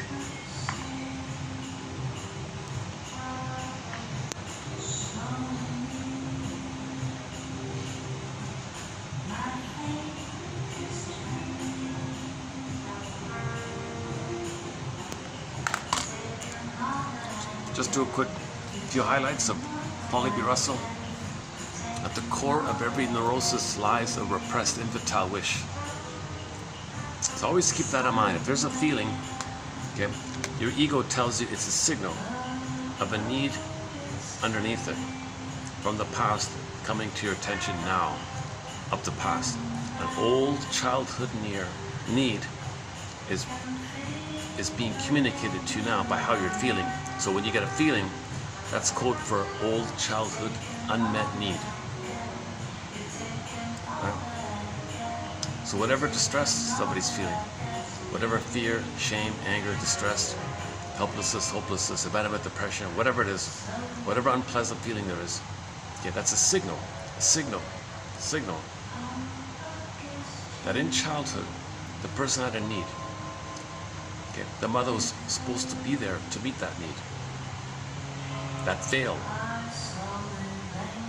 Hence, there was a feeling of what you're feeling now. So what you're feeling now is a communication of the unmet need of the past. Now, as a child, we don't have the ego for that. We felt it, but there's no awareness of it. Now, when you're triggered, you can be aware of it. So you want to now be aware of it. Psychoanalysis looks for an egg in a basket that's missing. So this basket is the nest. This basket is the ego, the conscious ego, which allows you to interpret the egg, which is the feeling, as a signal. So in the egg is the need unmet in the past, the feeling, and the egg is the feeling and the need from the past. You got an ego. When you get the ego, the nest, you get an egg. What's the egg, right? That's just said, the unmet need and the feeling it's all the potential like that. So you want to accept the egg, you want to accept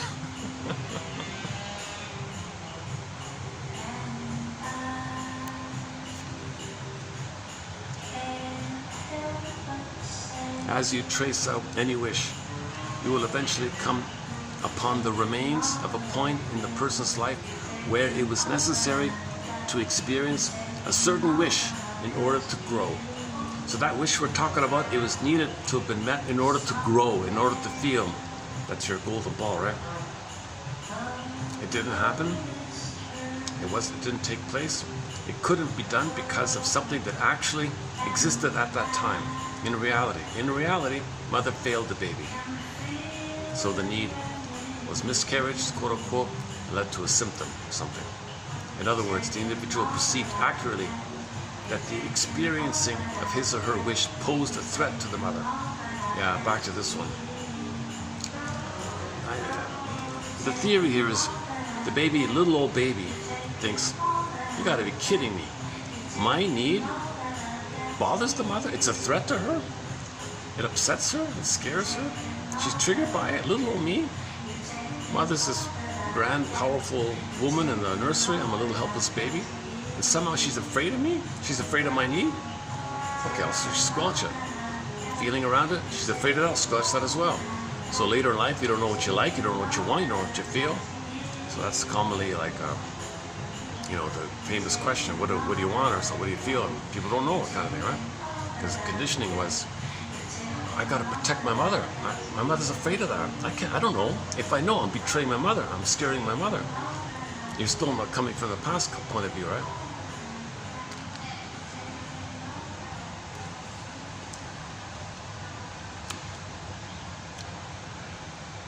And since mother didn't hold you and contain you and have an other there, what's the other?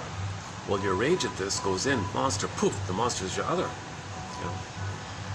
So yeah, this thing, as above, so below. Talk about projection, talk about the clouds, right? The Rorschach test. When people say, oh, I worship, I value this monster thing, whatever, okay, that's a reflection of below. That's an attempt to know the below. Okay, so when people say, "Oh, alien, scary alien," okay, that's to know within the monster within that you were enraged at your mother. Your anger, poof, turned into a monster. A little more complicated. It's your anger, your need, your oral rage, cannibalistic, fuse with the mother, shake it all up, poof, then you get the monster, Medusa, sea monster, alien, like that. So in the labyrinth idea, in the Perseus one, Medusa is a condensation of rage and mother, baby's rage. When you parse it out, then the Medusa's pregnant. Okay, so then the birth came, the death rebirth. Oh, there's a death rebirth, right? When Medusa died, the rebirth, okay, something better came, Pegasus, Cryosaur. Okay, Pegasus, feminine, masculine, Cryosaur, masculine, being and doing. Okay, feminine, masculine, moon and sun. Okay, so you got your soul, your enchantment, and your doing, and your expressing from your being. So the Cryosaur can poof to the muses. Muses expresses what you're feeling and being. Like that. Pathology occurs when, for one reason or another, the child needs to hold on to the monster to serve in the place of some actual failure of containment. So when people say they worship this bad thing, okay, that's code for that inside their anger is containing them. That's their mother. They need their mother. That's their savior. That's what's saving them. The baby's got to be contained. That's what's saving them, right? It is the child's necessary attempt to do this to protect the mother from the wish, and it warps him, and then he's dysfunctional. Okay.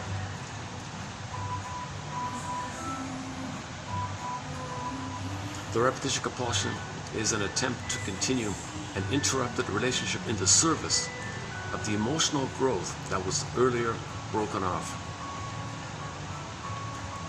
He likens it to his metaphor. It's the scar tissue idea, you know. Repetition compulsion represents the repetition of the interruption of some important early relationship.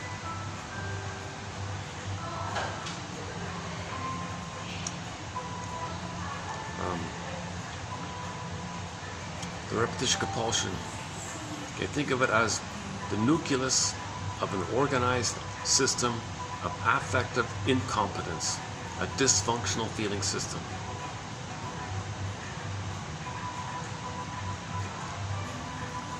Okay, psychopathology represents some actual failure in the containment of the past. See, all these negative personality patterns, okay, for example, the narcissistic one, right? The narcissistic, the person with the NPD personality pattern will relate as if the other person didn't exist as a separate person. He needs to do this because his narcissism represents his own attempt to repair an actual failure in the holding environment. Narcissists see everybody's symbolic breast that should serve him. He owns it. It's supposed to take care of him, like the way it was with the baby and the breast taking care of the baby. He's in that kind of psychology. So Lucy Holmes's line is, narcissists see everybody's symbolic breasts, like siphon dry, suck dry, and throw them away, give me the next one. No gratitude, just entitlement. They only have entitlement. They were never contained. Narcissism is about this failure of containment. Narcissism is hoping to be contained, but it's insatiable like that. So insatiable greed, insatiable hostility, like that.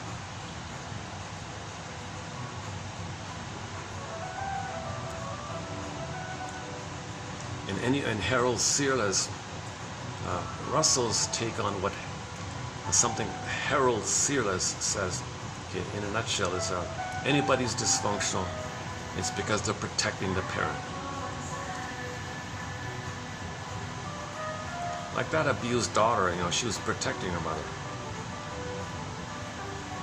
until the mother booted her out, right?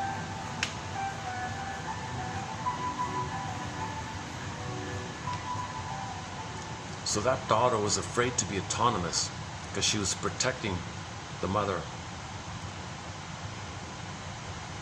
The mother needed someone around to make herself feel better with. The mother needed somebody to shame and scapegoat. The daughter said, well, I'll do it to protect you and save you and help you. So it was a relief that the mother would kick her out. It's the best thing that could have happened to her. And she was so afraid to leave on her own. So the mother ensnared her like that. The mother really ensnared her like that. So it kind of worked out to the daughter's benefit that she said, get out of here like that. As cruel as it sounded, don't ever come back, because in the short term, yes, the pain is greater, but in the long term, the daughter's got to break free from the mother somehow. Her finding the golden ball wouldn't have happened if she didn't leave that home. You wouldn't see that experience of her finding the golden ball going home to the shouting mother. Or if it was the case, then if it was the case like that, and she found the golden ball, she would go back home and speak up to the mother the way she spoke up to the doctor, the fake doctor or whatever.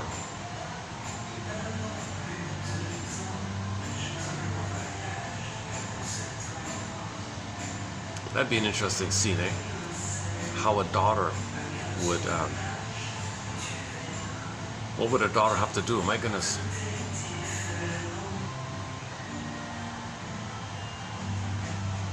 I'm not sure. How would a daughter, see, there's no way a daughter will ever get a narcissistic mother to apologize. It's impossible. Okay? They don't have the psychic structure to apologize. They don't have the feelings. They only have entitlement. So the only way is to leave, I think. It seems to be. On this point, the Twilight Zone has another episode on this point about the folly of trying to get a narcissistic mother to apologize and confess. It's called One More Pallbearer, about the elaborate effort. Plus, another episode called One Life Furnished in Early Emotional Poverty. Okay. Would your mother tell you? Would that mother ever confess? So that shouting mother in the episode we saw here today, can you imagine her ever apologizing or feeling badly for shouting at her like that or treating her like that? Can you imagine such a character like that? Forget it.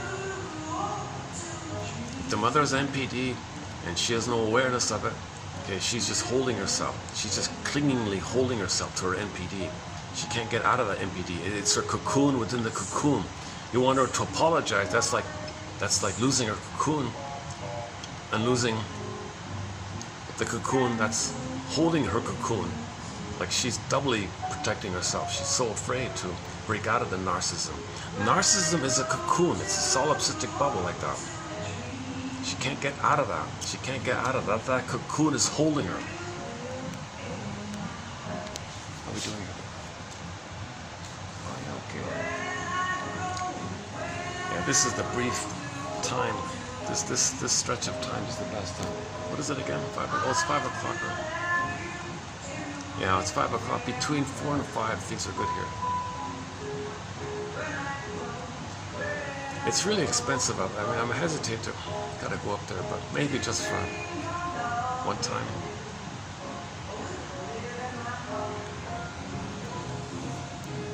Let me think about it.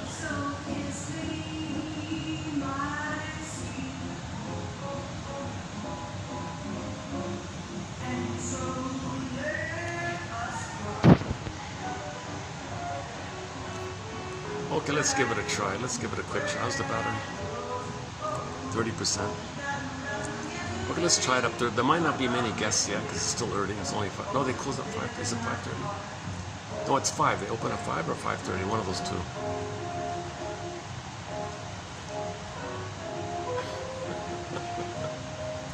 Okay, let's see what other thoughts come to mind. Oh, I was going to read some more of Libby Russell's here.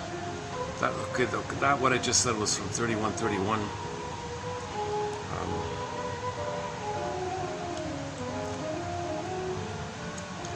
Let's jump to 38. What was 38 again?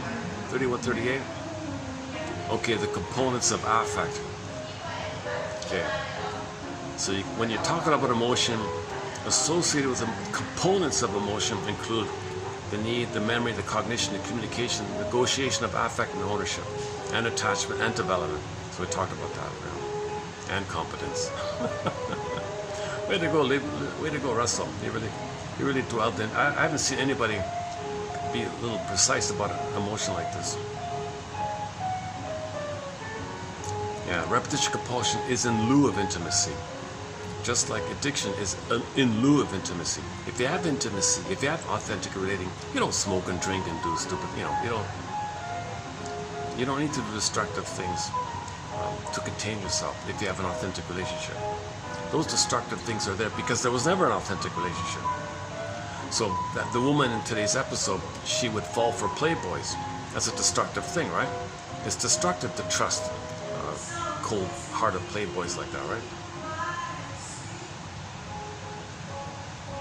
He was a real manipulator, that guy, right? It's like guilt tripping her, so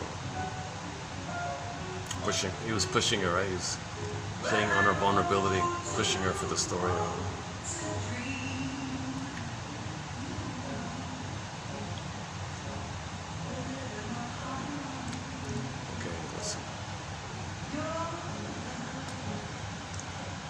Or should we just look at a couple of others? Let's see. Yeah. Okay, that was, what about 7? What was 7 again?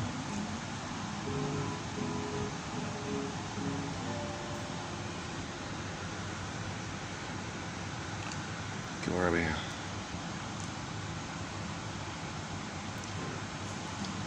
Libby has this phrase that his take on the word interpretation, it's meant to be negotiation of affect. You've got an affect from the past. I'm in the present, I'm aware of it.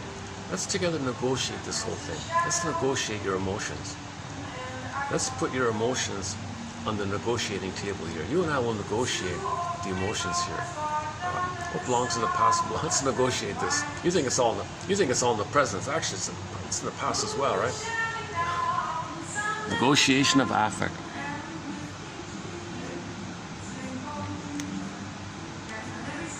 Yeah, and he says when you're in the repetition compulsion, you don't notice that you're in it, right? The observer might notice you're in it, but when you're in it, you don't really notice that you're in it, right?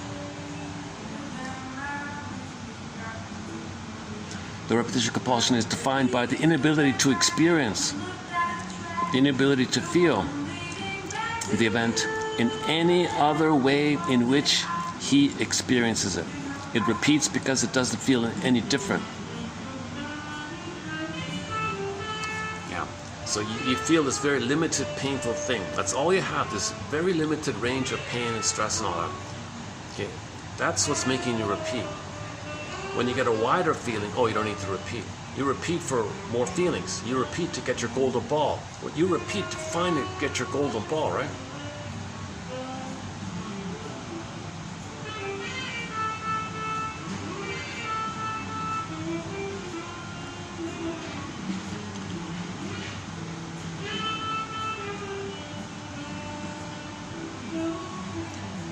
Okay, and this idea of repetition compulsion, since we're not, it is an inner mechanism that's doing this, but some people think, oh, I'm jinxed, some outer thing jinxed me. So he sometimes calls it the inner nemesis. If you think there's an outer nemesis, no, it's an inner, it's projected, like the cloud thing, right? It's within. Often called wrestling with destiny, wrestling with fate, wrestling with the jinx, wrestling with the traumatic script, wrestling with this or this glitch, some systemic inner bug, some mysterious thing that's making you do this.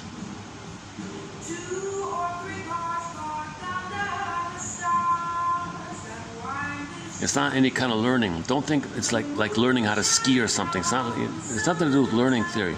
Repetition compulsion has nothing to do with learning theory. It's about getting back your identity and feelings. Repeating doesn't, yeah, all right. Melanie Klein, okay, Melanie Klein's one.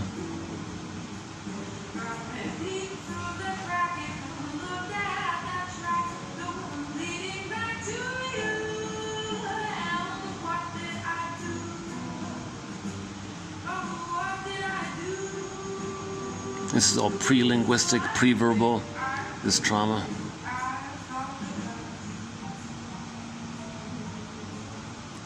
Oh, back to the Jim Croce song. With a nickel or a million, I was searching all the time for something I never lost or left behind.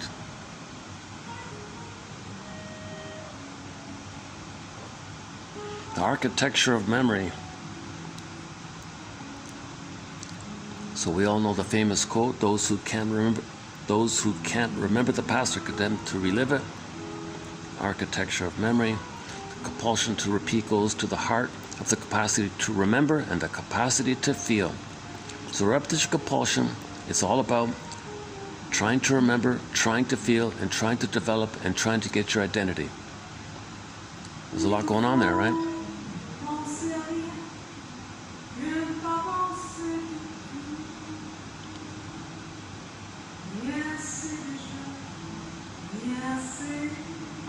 Now, how does the shadow of the object fall upon the ego when both object and ego are not yet clear?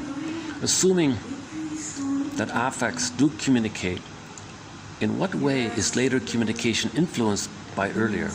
In what way is the competent negotiation of the later adult influenced by early communication and negotiation? Assuming that urgency and prohibition are, to begin with, equally necessary components of wishing, one might, as does the pre-superego child, need the parent to perform one of these two functions. One can experience the urgency and project the need for containment, or one can experience the limited control by projecting the wish. Requiring other people to feel our feelings for us and to contain the risk are necessary early negotiations in the evolution of the capacity to feel. This question, the problem of how inner and outer reality are contained in the very early stages of development, is the central problem of the compulsion to repeat.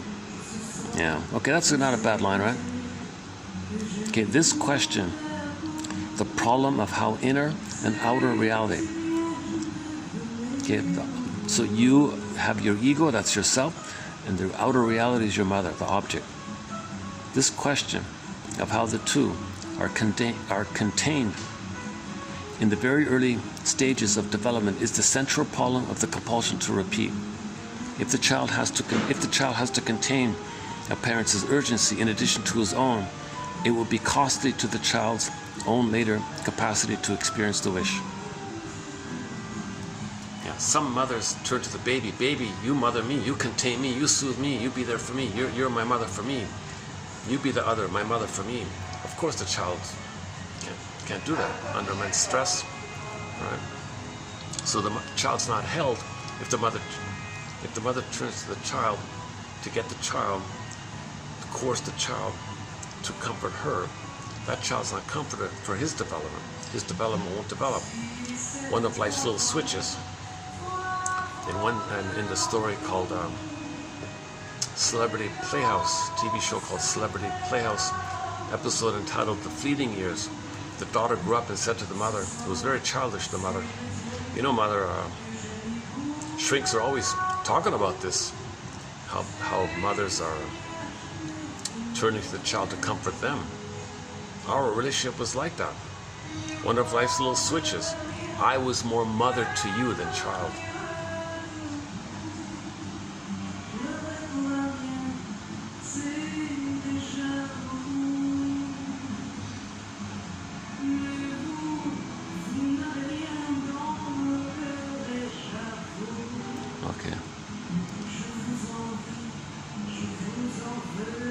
Oh, we did 34, okay.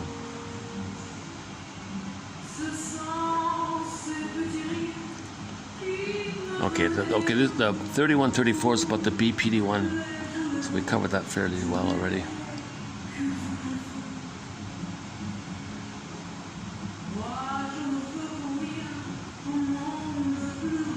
Yeah, the temptation is overwhelming to blame something, anything outside ourselves. In the long run, it is only the fact of the repetition itself that has any hope of making us realize that the odds of it happening by chance, or indeed from any factor at all outside ourselves, reaches the vanishing point. Yes, you want to reach the vanishing point of blaming, scapegoating, projecting, your fault. You want that idea to reach its vanishing point. It's within. Id, monsters of the id. It's within. The nemesis is within. The script is within. The neural network's within, for Pete's sakes. But you can get a clue. You can have an X-ray of the psyche by the cloud test, right? The Rorschach test. That's turning out to be quite a good quote. This is the first moment I've appreciated this Rorschach test idea. I've never liked it. I saw the ink blot thing. Yeah, I don't get it. I was like searching for something that was familiar. Oh, that looks a little bit like a, maybe that looks a little bit like a frog or something. Yeah, I can see it this way if you look at it that way. I was like searching for what reality is in the thing. No, the idea is just all random. So I think you're way better off with the clouds. The clouds is clearly random. If it's an ink blot test, you might think the guy has some kind of angle, slant to it or something.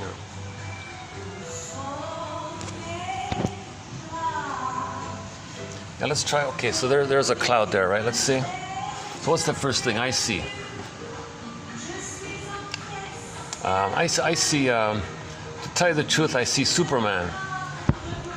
Yeah, my first thought was the Superman flying, because I've seen the advertisements, right?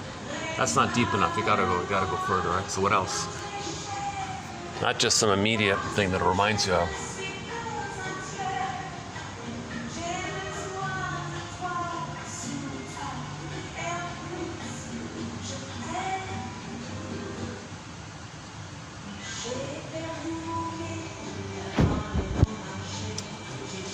Yeah, I see the like the plastic tab to remove the if it's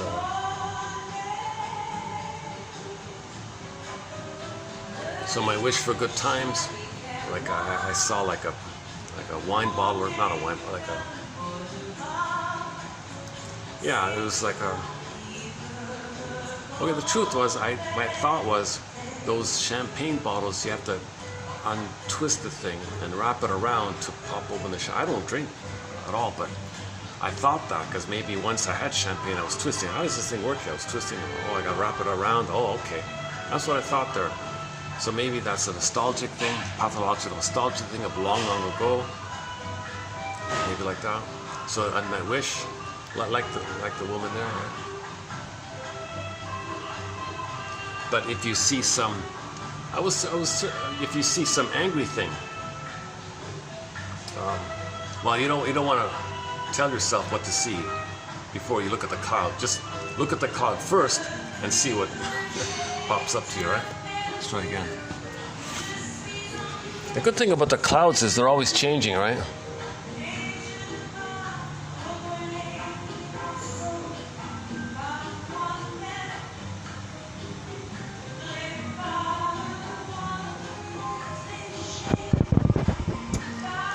I'm reminded of is it the Never-Ending Story film, The Dragon, the Flying or something? Flying in the Sky? I'm reminded of that one, right?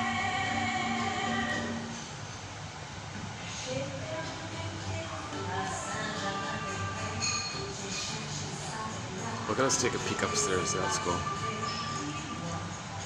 All right, I'll fork out the... let's just do it once. Let's do it once. Oh,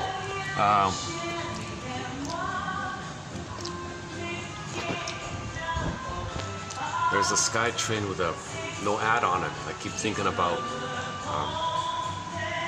for increased self-awareness, for increased self-knowledge, go to www.patreon.com/narrativemedicine. Saved by increased self-knowledge. Saved by, or how about this? May the psychoanalytic force be with you. Yeah, how's that? May the psychoanalytic force be with you. Okay, patreon.com/narrativemedicine. Or look up 1001, Ruins the Mind. Or what about just simply that? 1001. Yeah, there it is. When the train passes by, I have a fantasy. It says on the thing, 1001, Windmills of the Mind. That's it. People go, what's that? What does that mean? What is that? They look it up, find the channel. I mean, I can get 10,000 quotes for the price of a coffee? Seriously? What a deal. It's a virtual encyclopedia of insights. Printed out, it's an 8. It resembles an 8-volume encyclopedia, like a full encyclopedia set of 8 volumes. It might be more by now. Okay, let's go upstairs here. Okay, let's check out the new rooftop. Will you join me? Okay, on this side.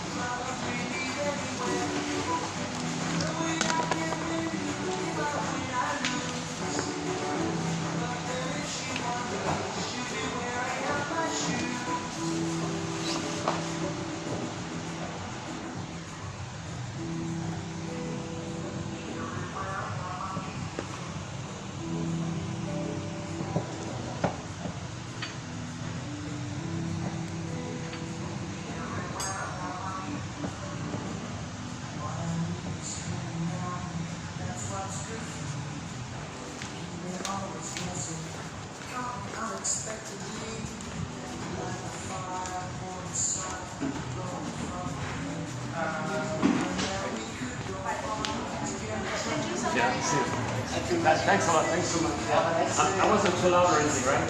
Sorry, I wasn't too loud. Okay. Thank you.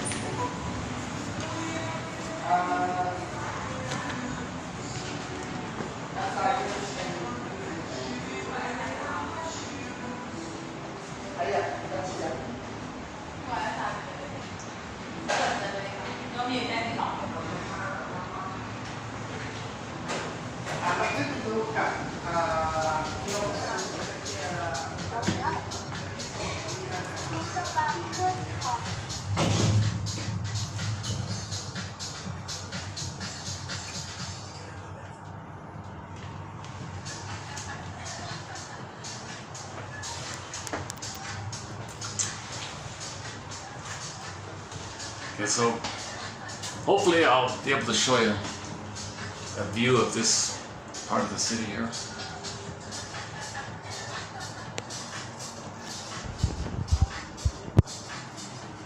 Oh, I gotta make sure you're allowed. Sometimes they don't allow you to film. I gotta double check that.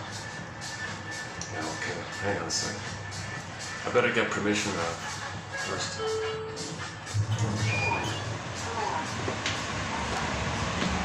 Oh.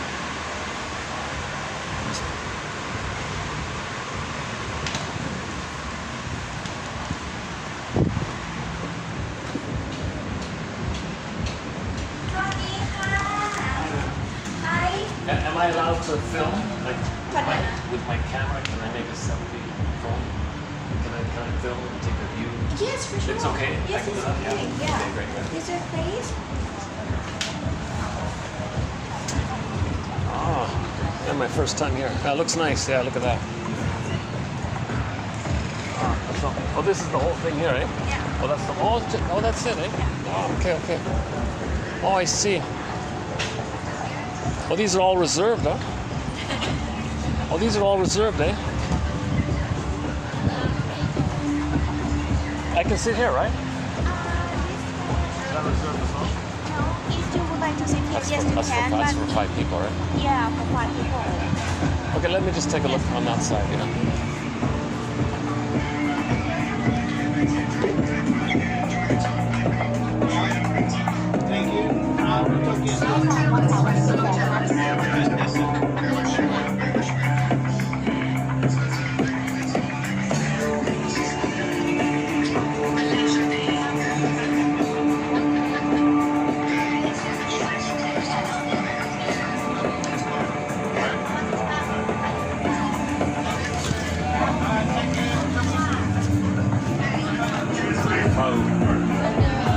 I checked where's this one. This one.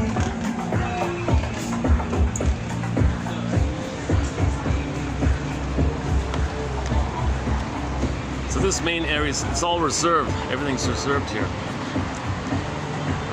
Yeah, you can sit at the bar. That's the only other option.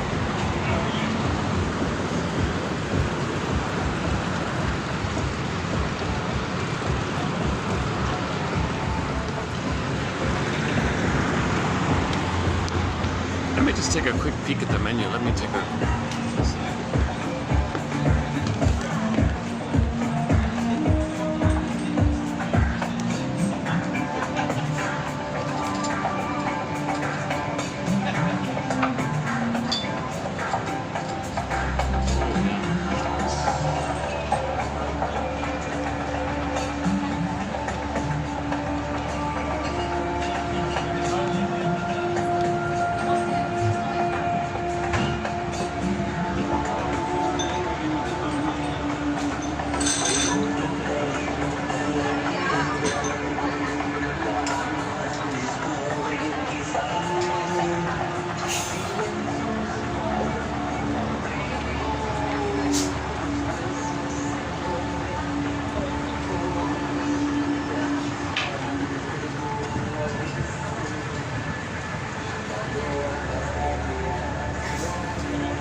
Yeah, I can see it's really necessary to make a reservation.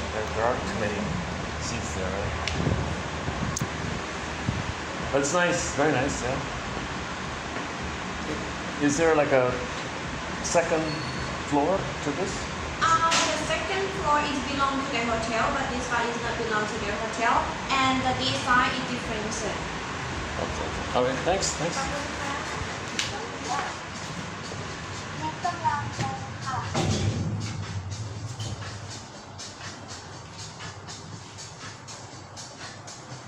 It's pretty small up there. It's just for maybe, let's see, 10, maybe 50 people. Let's see. Oh, hi there.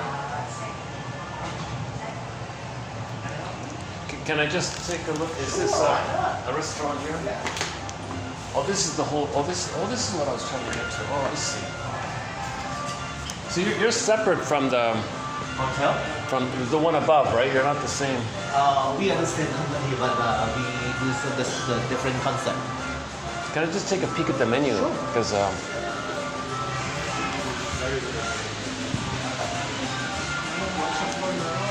just like see by a book, or if you like to scan by the passport. But That is the wine list. oh no, not that one. Yeah. Is there something affordable? Oh yeah, okay. If you Oh, it's not so. Oh yeah, it's okay here. Yeah, it's not so bad here. Look at that. would you like to take a look at the photo of the menu and No. I can can see it clearly here. That's fine. Yeah. It's not so bad here. Yeah.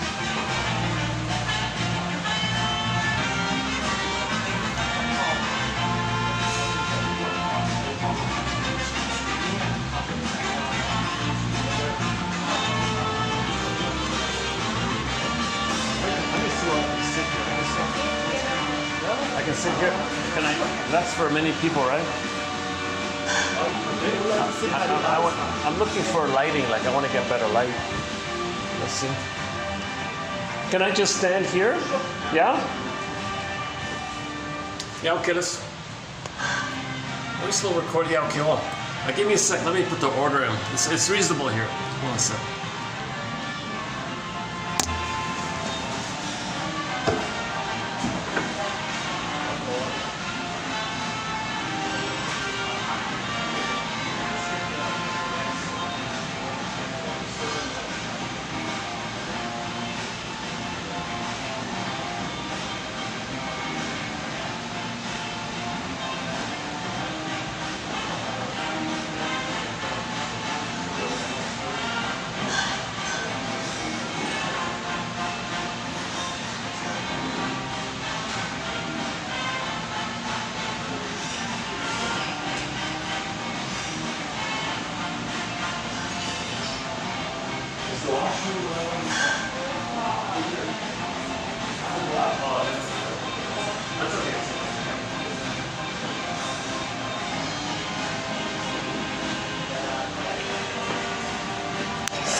So to my surprise, it's reasonable here, and I got this outdoor table here.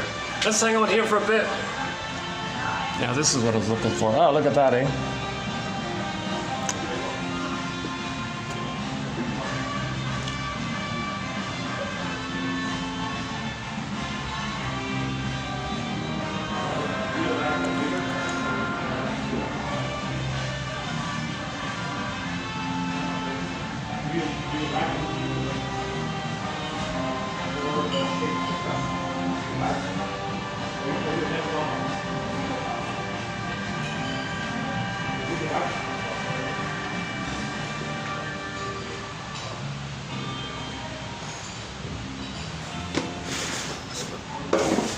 Is that okay there? All right.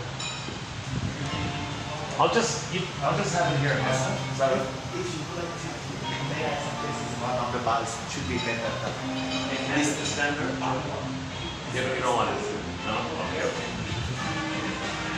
That's too bad, huh? I don't want the other guests see the... Oh, I see. Okay, you already sit inside. All right, all If you right. would like to start to take photo, it's fine. I will let you know when we set you at So- the table.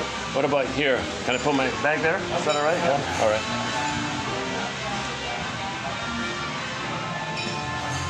Oh, that was a nice spot. They can't eat there.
The crow, keeper of psychological knowledge.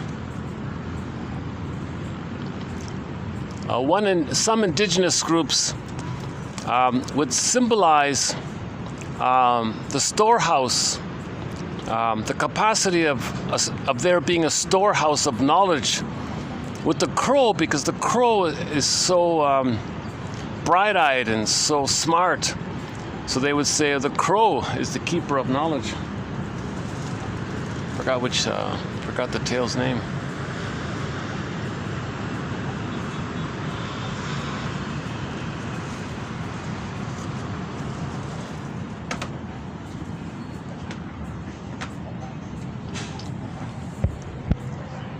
Yeah, this lower restaurant part is reasonable, normal prices. That upper part, it's really crazy. It's really crazy up there with the prices.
Or maybe another way to think about that Twilight Zone episode, Saucer of Loneliness, is that Mother betrayed us.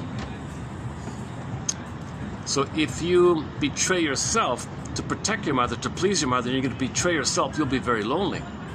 So there's something inside of you is telling you, hey, this is what's going on here. Oh, okay, I found myself. Because if you betray yourself, you don't have yourself. If you stop betraying yourself, you found yourself. Maybe that's one way to think about it. So maybe another self-help exercise might be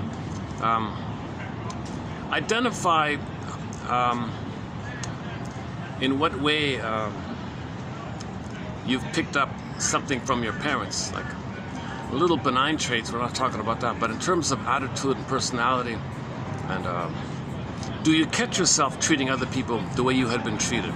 Like, notice that, right?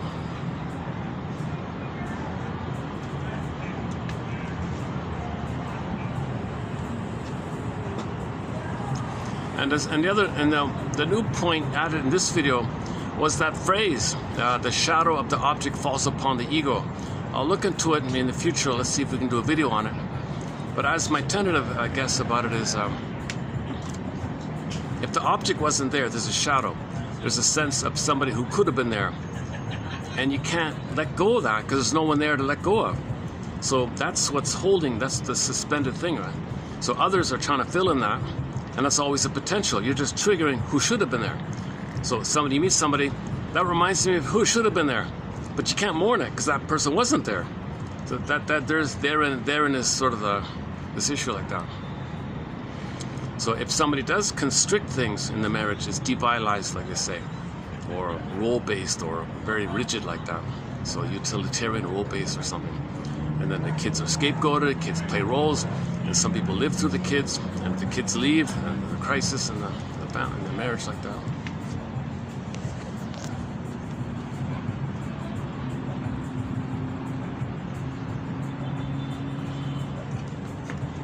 And that would be acting out.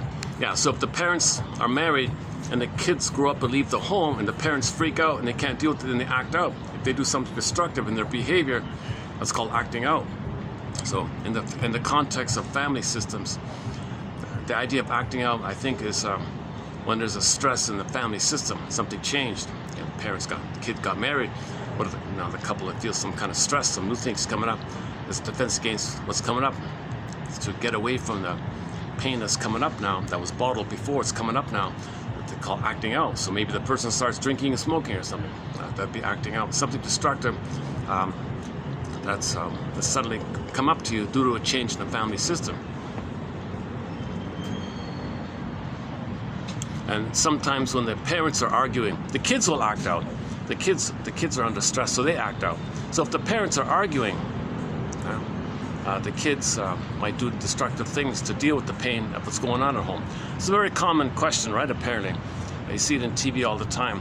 There's teenagers are causing problems. Tell me about your home life. Is there some kind of problem? Are the parents fighting? Are they on the verge of breaking up? A lot of teenager acting out might be in relation to that.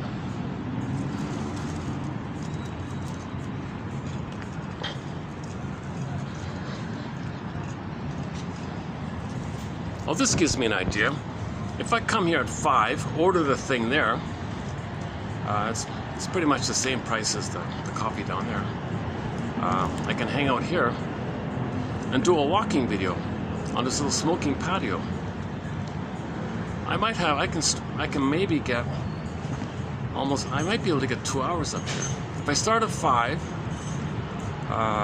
maybe I can get 2 hours doing a video just here. The thought, eh? I'm always on out. Okay. Enough about the venue reports. Somebody was very suspicious when I went up there just now.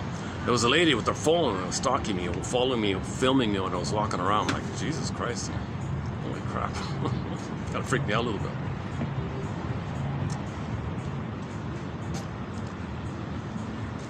I'm still feeling a little triggered like that, right? So I just wanted to freely look at the venue. My first time there, and some lady freaked out, got triggered. And who's this guy? I gotta film. Why? So as I was walking to the end and back, the woman was like watching me the whole time, filming me the whole time. And the lady said, I can film there. I got permission first, but maybe she's thinking I'm not allowed to film there, right? So you have to check that with some places. Some places you're not allowed to film, privacy and all that. But she said it's okay, right? I didn't get anybody in the camera, right? So I'm always careful about that. But maybe she has a guilty conscience, right? Maybe she's doing something questionable. So, other people are doing something questionable. So that's called projection. So if she doesn't want to admit that she's doing something questionable or something, she just assumes others are that, you know. People only see themselves, kind of thing, in a way. So people in a survival mentality, they think everything in those kind of terms. They don't understand the developmental advancement of the third side of the coin. People love or cry for love. People are in the feeling place. They don't have that feeling place. They have the paranoid schizoid mode. So there's the two main developmental, Klein's theory about the main developmental process. The paranoid schizoid mode, okay, projection, denying, blaming, jungle, either or. Very simple. It's all about survival, jungle mentality, jungle slogans. And they think everybody's like that. They think the world's a jungle. They're in a jungle because mother hurt them. They're frozen there. Mother's dangerous. Everybody's dangerous. They think in those kind of jungleism kind of things. Right? So they don't understand the later thing of having feelings and the difference of having a golden ball. So that woman in the TV show had a golden ball at the end. She's going to be a different person, right? I mean, she already was kind of hopeful in life like that. So now she has her soul back. She got her soul back. But those other characters, you know, like the playboy guy, they just think survival. My greedy, your greedy. I'm entitled. Get selfish. You know, they think in those kind of terms. So the playboy probably thinks everyone's out to, you know, scam everybody. They just think in those kind of terms. But if you have your feelings, then you have more. It's different. So it's an emotional maturity. It's affective competence to have feelings. But the playboys and other types, they don't have that golden ball of feelings. So they think in extremely egotistical survival kind of place here.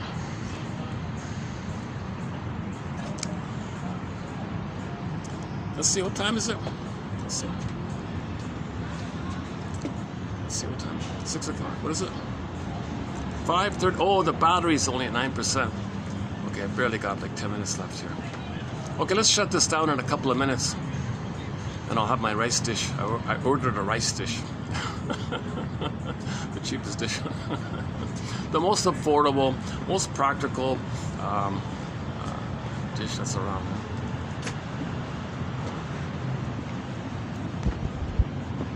It's probably meant to be like a, I don't think it's a standalone dish. It's sort of like maybe a side dish or something.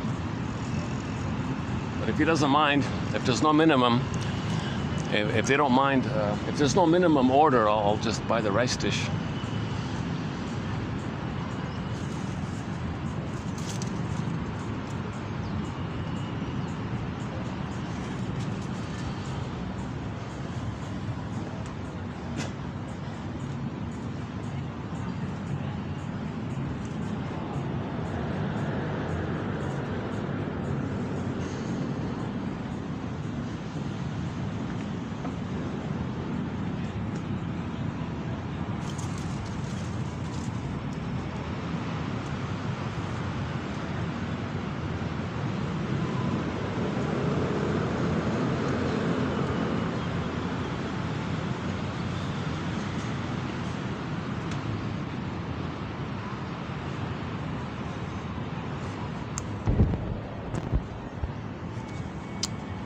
Okay, so submit it for your approval, submit it for your consideration. Okay,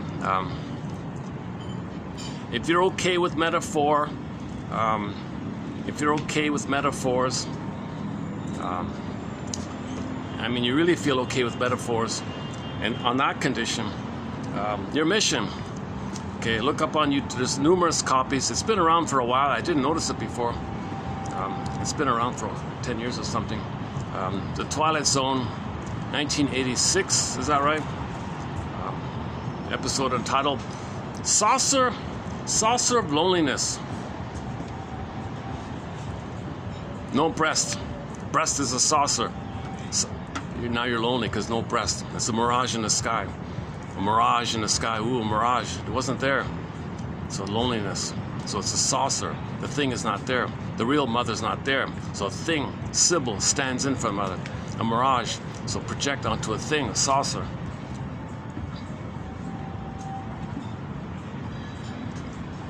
Or the placenta, because the saucer looked placenta-ish later on in that episode, didn't it? And some New Age people do a regression. They fantasize a line to the placenta. They imagine a placenta above them like that, and they imagine a cord. They do that. They actually try to imagine that to feel this. It's a triggering trick to feel what you felt back in the past. You feel better. It's a regression. You shouldn't do it really, unless you're desperate for a time being.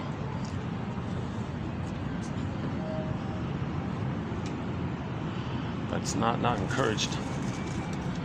But Faber says, the New Age people do these kind of things.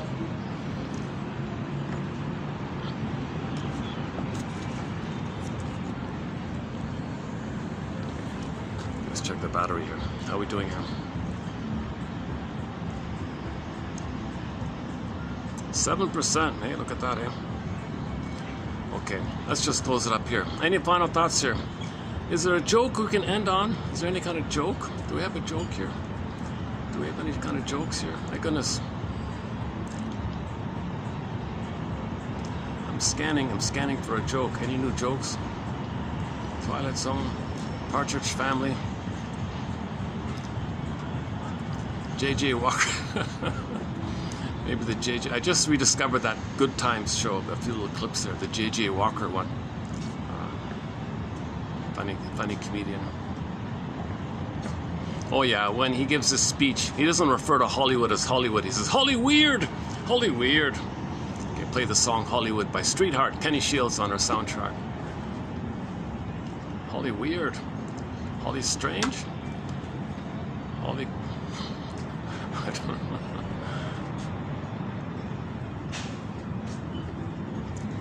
But yeah, that's Shelley Duvall. I didn't know she passed away. But so yeah, I agree with the article. There's a write-up about Shelley Duvall giving the performance of a lifetime in that episode. I agree with him. I don't know her other material, but I got a hunch she's probably right. She did a great job. She did an amazing job in that episode. One of the best performances in the Twilight Zone was right there, Shelley Duvall. Saucer of Loneliness.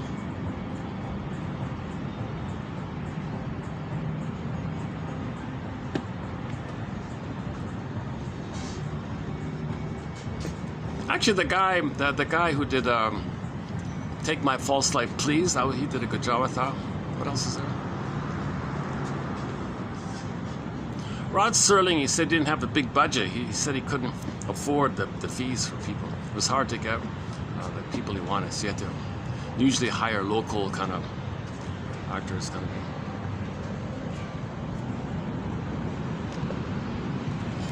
Yeah, last year, 2024. Yeah, last year, 2024, Rod Serling's hometown put a statue, a very nice statue.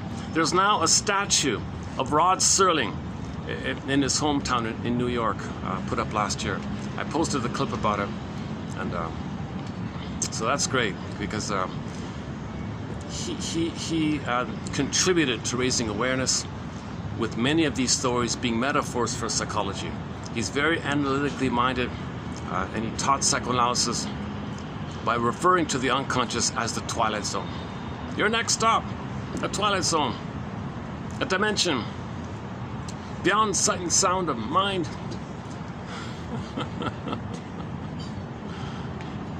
Okay, let's just end it here. Thanks very much. I was very wordy. I was very a little bit stuttering, searching for the right feeling in the words. Part of me was searching for something deeper, maybe. Part of me was afraid, so stuttering. So I feel like there's a lot of room for improvement on this topic. So back to the mission, should you choose to accept it, and you're okay with metaphors and symbols, is to check out that episode with Shelley Duvall. May the psychoanalytic force be with you. Okay, saved, somebody said love and understanding are the same. We have a song on our soundtrack by Rick Emmett called Saved by Love. Saved by increased self-awareness, self-knowledge, okay, self-reflection. Saved by increased self-consciousness. Saved by understanding. Oh, my dish. Oh, he's telling me my rice dish is ready. All right, good timing. Saved by increased self-knowledge or supported by increased self-knowledge. May the psychoanalytic force be with you. Should we close up with maybe the sun? Can we get a sunset here? Okay, I'll see you. Not really, eh? Okay, I'll see you in the next video. Once again, saved by self-knowledge, may the psychoanalytic force be with you.